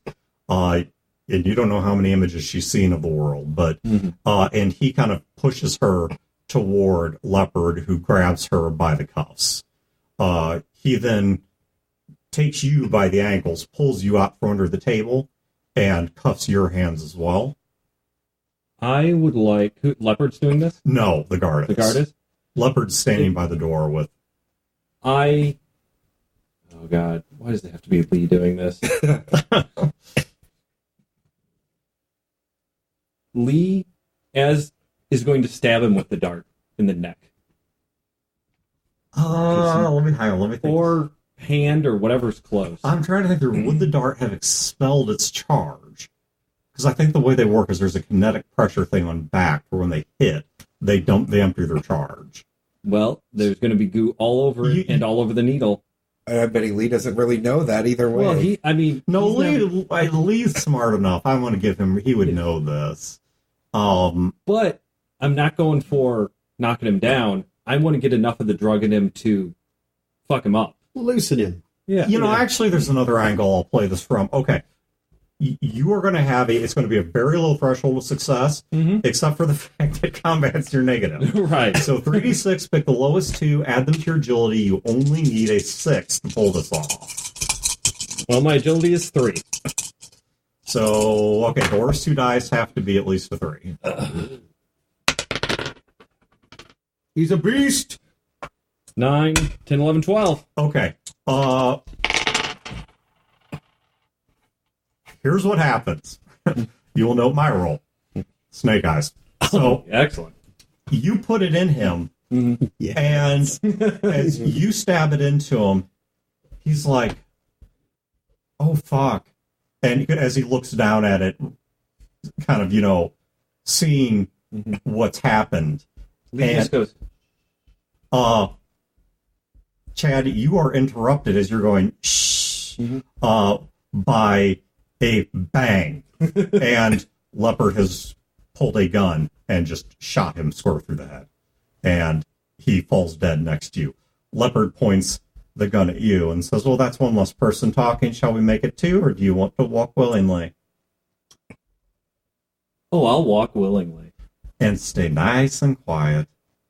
I will stay nice and quiet. You play along real nice, because I've got a couple minutes to get you back to your boat, or you won't feel anything more ever again. Not a problem. Says, just so we're clear, why don't you do me a favor? Before we walk out of this room, why don't you open that laptop right there? Lee opens it. It's at 4 minutes, 40 seconds and counting down. So what happens when it hits 0? You'll see. 4 minutes. Come on, just walk with me. Stay quiet. You survive this. Open your mouth. Maybe I die. You definitely die. Can I spin the bullet like a fate chip? What? Okay, what exactly do you want? I just want Casey hanging out by the exit waiting for me. Okay, so generally speaking, to take control of things like that is 3 bullets, but you've got the bullets. 5. If you want to give me 3, then Casey will be waiting outside. I want Casey waiting outside and to grab this dude by the back of the head. Okay. Casey got nervous, so Casey is now waiting outside. Okay. Because free action and free things like that is always 3, unless you're actually killed, in which case it goes up. But you're not being killed right now. So In 4 minutes. And now you don't have a bullet to survive it. I have 2 bullets He's got 2 left. more I had bullets. 5 I bullets. thought it took 3 to survive a death. 6. Oh, never mind. I didn't have enough for that anyway. 3 to take an extra turn. 6 to survive death. Do we want to leave this on a cliffhanger? No, because trust me, there's a much better cliffhanger coming. And excellent. it's very shortly. In 4 minutes. In 4 minutes, yeah. So 3 minutes, 59 seconds. he opens the door and, with the gun now secreted within the judge's robes, leads out a clearly eyes wobbly and legs wobbly songbird, and motions with his head for you to go out the door as well. I walk out the door. So it's you in front, songbird behind you, and him in back. He kicks the door shut and says, walk right back out. Everything's normal. You're the boss. Okay. So you guys walk in. Are you doing anything between there and the stairs? Nope. Okay. So you guys get to the top of the stairs. All right. KCA. All right. So you guys get to the top of the stairs, and Casey is waiting at the top, looking somewhat nervous. There's, he walks toward the three of you and notices pretty quickly that Songbird doesn't look right. And I just arch my eyebrow, and I'm like... And he says, do you guys need some help with her? And he reaches out to take Songbird. Yeah, we could use some help with her. I look over my shoulder, I'm like, I mean, she's really heavy, and she's a lot bigger than I am. She really needs to lose some weight. She's been eating way, way too much on the boat. I'm telling you, thunder thighs don't even come close. Okay. Take this in order. All right. So let's first of all, Casey versus the Masked in initiative. All right. It's the Masked. Casey. Here's the thing. Hmm? You called me fat. I'm really gonna remember that. You know, you were on drugs. You don't know. This one. Ooh, 7 versus 4. Caught him by surprise. Okay. The Masked shoves Songbird at Casey.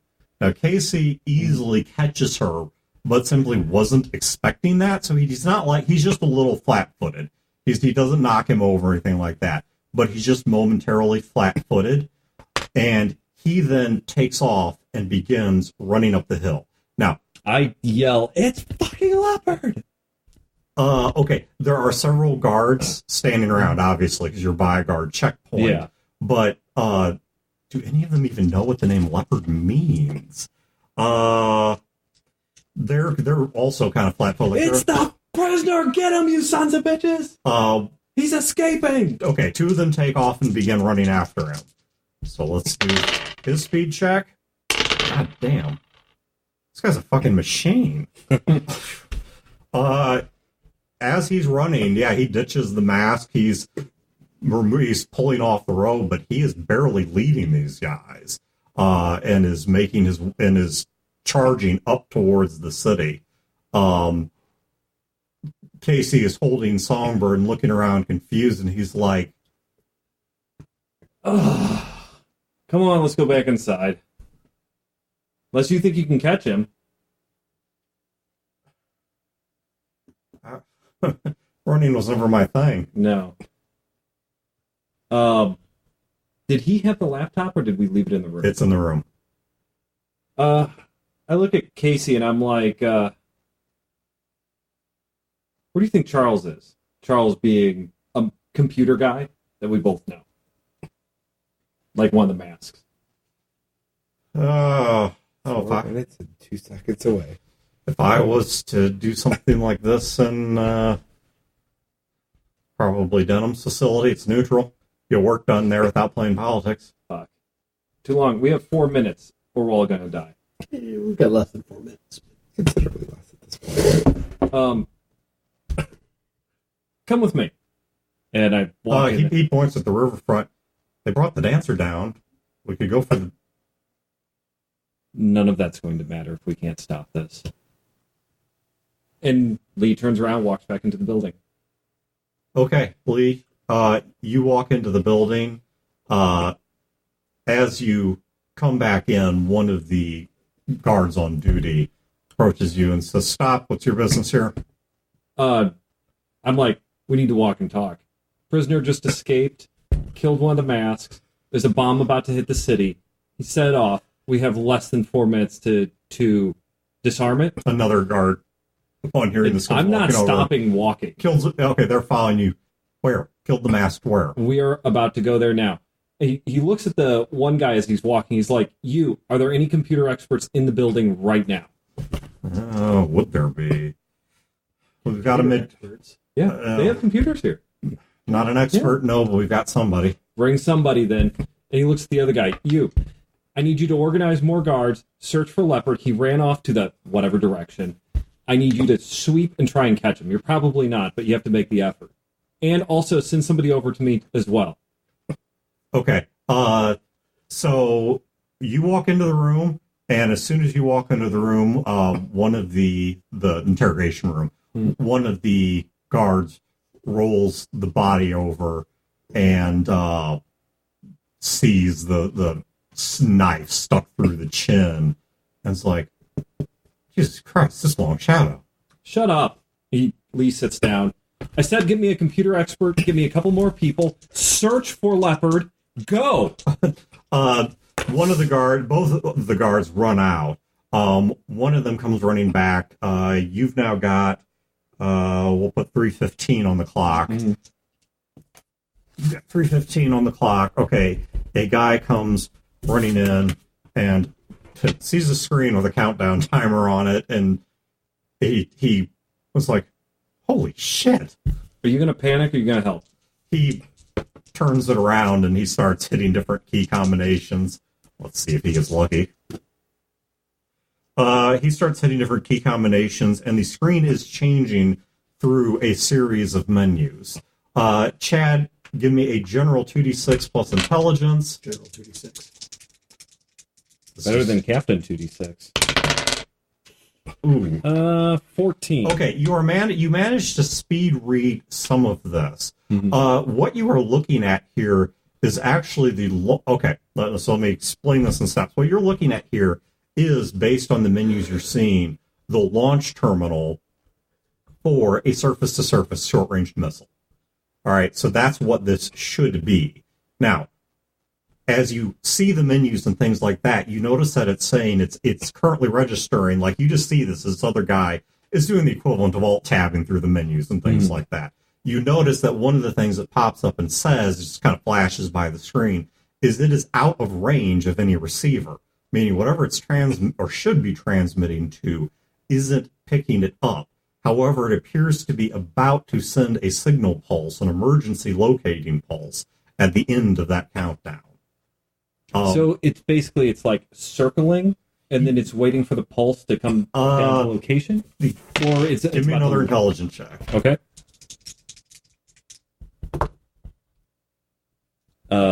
19. 19, so it's over an 18, 3 minutes on the clock.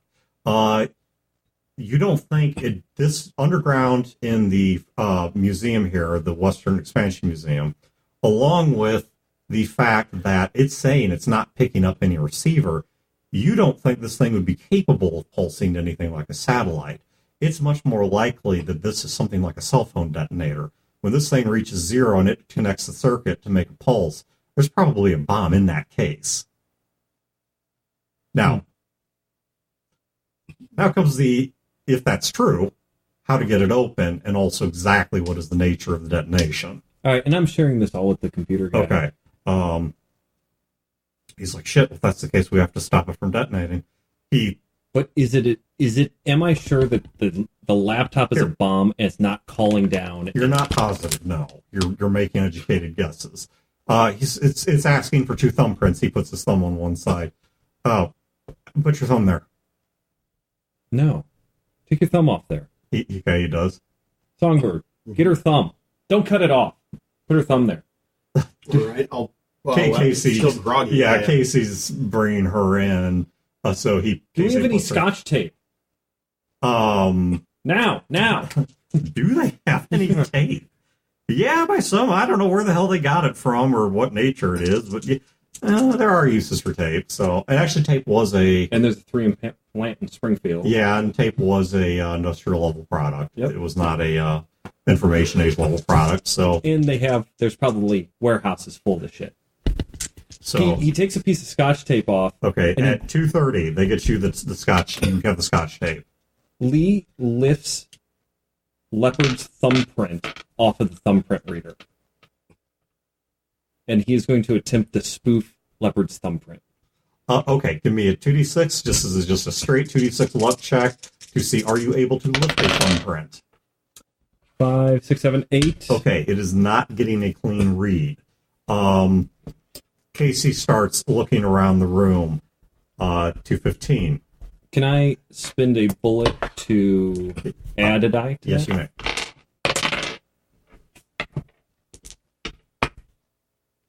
So Okay, you are able to get a clean thumbprint. Okay. Okay.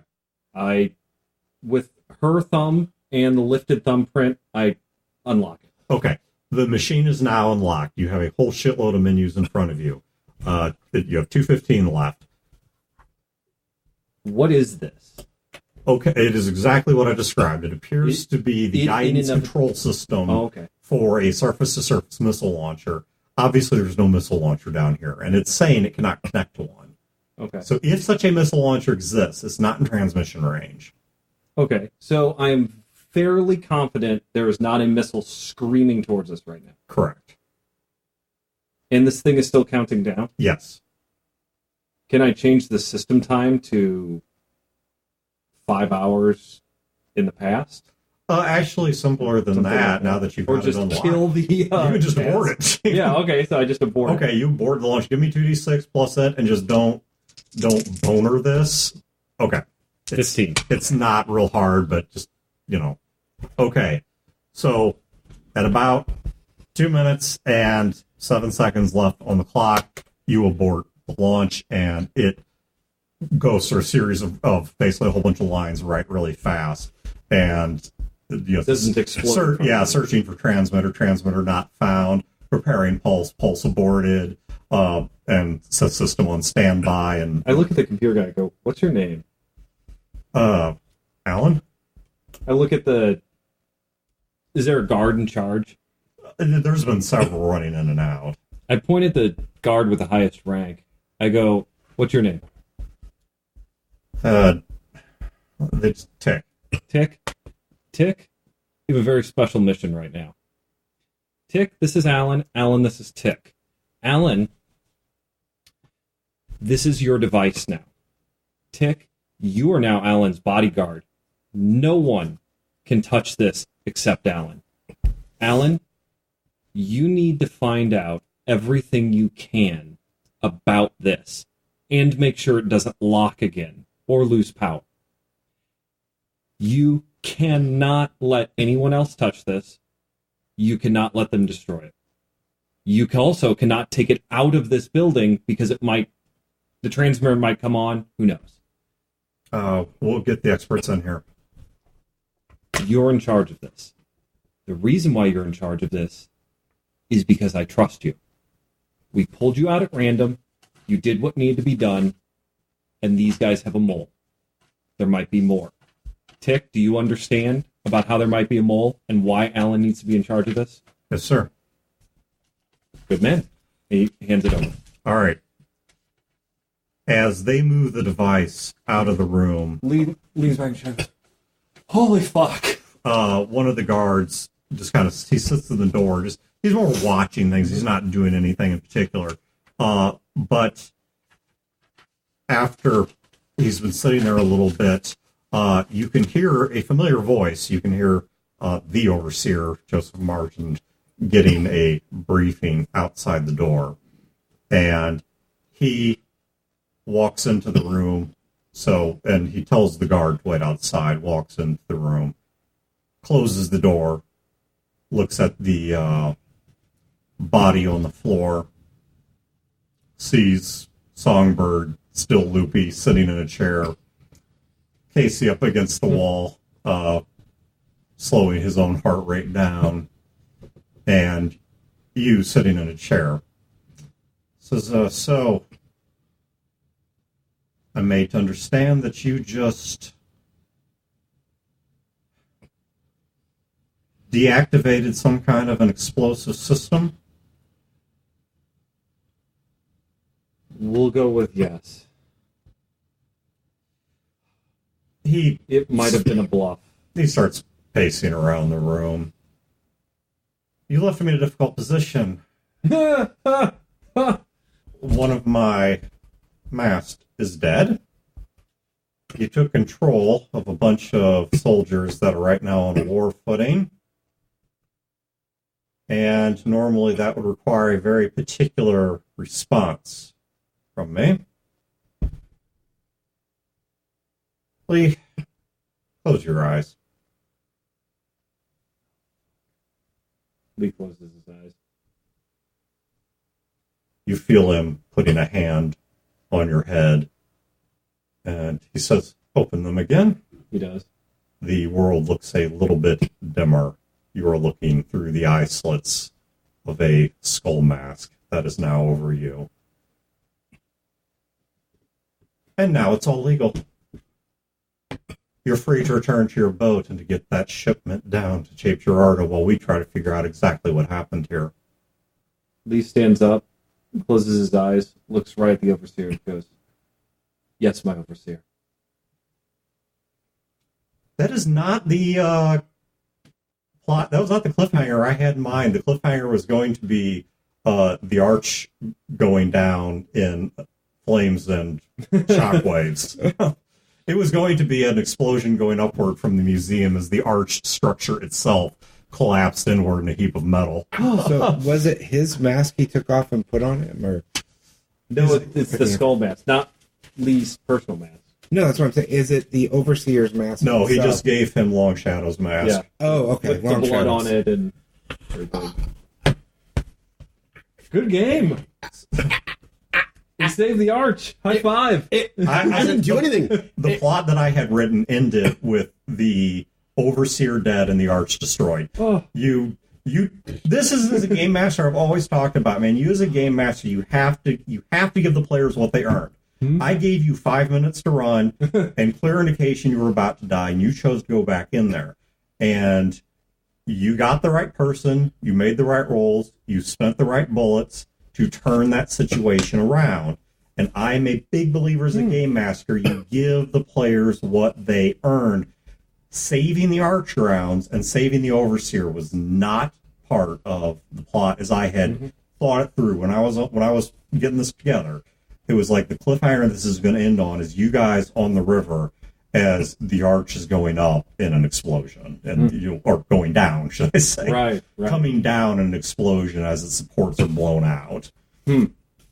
Because he did have a very I waffled between a really powerful conventional explosive or a Like a lower mini end, nuke. a tactical nuke that was in that device. Well, Lee was thinking, worst case scenario, there's either a nuke planted in the city and this is going to detonate it, or he's going to drop a nuke. Well, and I thought about that. I thought about, did I want to go the route of he's got control of a strategic nuke? And I'm like, nah, dropping a nuke in a post-nuke setting is too cliche. So it's like, I just need something big enough to shift power by taking out an entire class of people. And I realized that a large conventional explosive, especially if we assume some future tech level of, plastique or something, or a relatively smaller grade tactical nuke would do the job just fine. Yeah. That I didn't need to have him put in an ICBM on St. Louis to accomplish that. How pissed is Leopard? He already doesn't like me. Good. How pissed is that guy going to be that his whole plan failed? Lee loves He's like, the I got city, man. captured. That's okay. I have a don't mess with contingency. You don't mess with my city. Yeah, Luckford told you. The reason you were not supposed to go to St. Louis is twofold. One is it gives the IST a reason to attack St. Louis that they didn't have before by virtue of Motomar being there. Right. And the second was he was going to use you guys as an end to assassinate the Overseer and destroy the ruling order. And you guys have at least derailed one of the two plots. The other one is still up in the air. Right. And we would have dealt with it more, but Eric's not here. I want Alan and Tick to be a recurring character. I like those guys. I want us to take the bomb and use it to destroy the IST camp. I'm going to hit the head real quick. Yeah, Okay. good game, Dan. That was very good. It was Tense. wicked cinematic too. Yes. right? Like it wasn't too big. Like it wasn't outside the scope of Skies of Glass. Right. But it was really very cinematic in nature. It was very note cards. Yeah, it was very Oh, exciting. wow. Yeah, it was very, very exciting. It was really good. Yeah. We got captured. I was like, oh, this is amazing. We got captured. That's so good.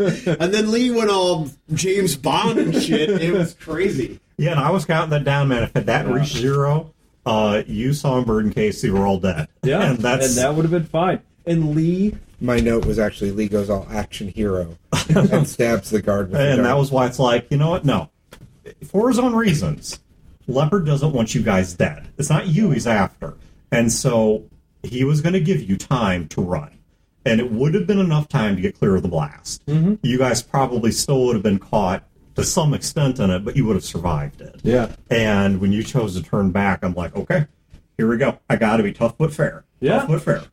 You know, it's going to be what it's going to be, but at the same time, I said I'm a long believer as a game master. You give the players what they earn, and you shifted the entire direction that plot was supposed to go in. this mask thing is gonna fuck Lee up. That one I had to make up on the spot. That was because, neat though. That was because really I'm neat. like, oh shit, Well, he seemed to accept it too. he doesn't have a Yeah. choice. Yeah. It's what the original Long Shadow said is true. There is no law down there. They are the law. Mm-hmm. I mean, unless Marchand himself says no, he's the one veto. Otherwise, a mask behind that skull, especially on the arch grounds, they are gods among men. Yeah. What They're- they say simply is. Lee has a mask. Lee now has 2 masks. No. Lee is masked. Yeah. Again. Yes. Well, Lee has 2 masks. One's decorative. One actually carries a weight of law. So, yeah. yeah, I'm glad you guys enjoyed that. Because That's good. I think, Broder, you talked about this. That was a balance I was trying to make of how do I keep it. How do I tell this story in a way that's small scale enough to fit within the field of Skies of Glass, but big enough to still feel big, to deal with major events, Well, without turning it into, you guys blowing up the Death Star and right. Well, what I thought was really, really brilliant was that yes, the level of technology was beyond a level of technology that we are generally familiar with. But the idea that when everything went sideways on Earth and the nuclear war occurs, that it had ramifications on the space stations, right? So everything that was in orbit, now their logistics have gone completely into the shitter, and they can't get the supplies that they need, so that all of the infighting that's happening on Earth for survival and supplies is also happening in space, so they have to return back to Earth. What did you guys think of how I set up the Rat Man? I mean, I know you guys still don't know his full story, but what he is and why he looks the way he and does. why he's crazy. I liked it a lot. Yeah. Was Why he's awesome. crazy. That's why I was afraid that I died.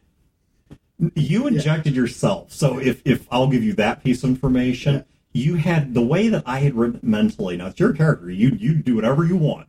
So if you want to reveal at some point you died, or you want to leave it up to me, but the way that I had conceived it was you had been shot in the head and taken brain damage, Right. but you had never actually died. No. And I think that makes more sense considering that I'm not batshit crazy. Where part of the reason Ratman is so pale and so pink is a lot of him is completely brand new flesh. Right. He is all but. He's like a little baby. Yeah. I mean, yeah. He's effectively something-ish a reanimated corpse. From my notes here, suck it, Lee. They are space people. The water's still not magic. It's just The raining. water's still not magic, but they I drew a little And picture of. they're not from the moon. No, they're not from the moon. But I never gotta said roll, guys. moon. Yeah. All right. Y'all have a right. good night, and thank you guys I for said tuning in. space We'll catch you in the next game.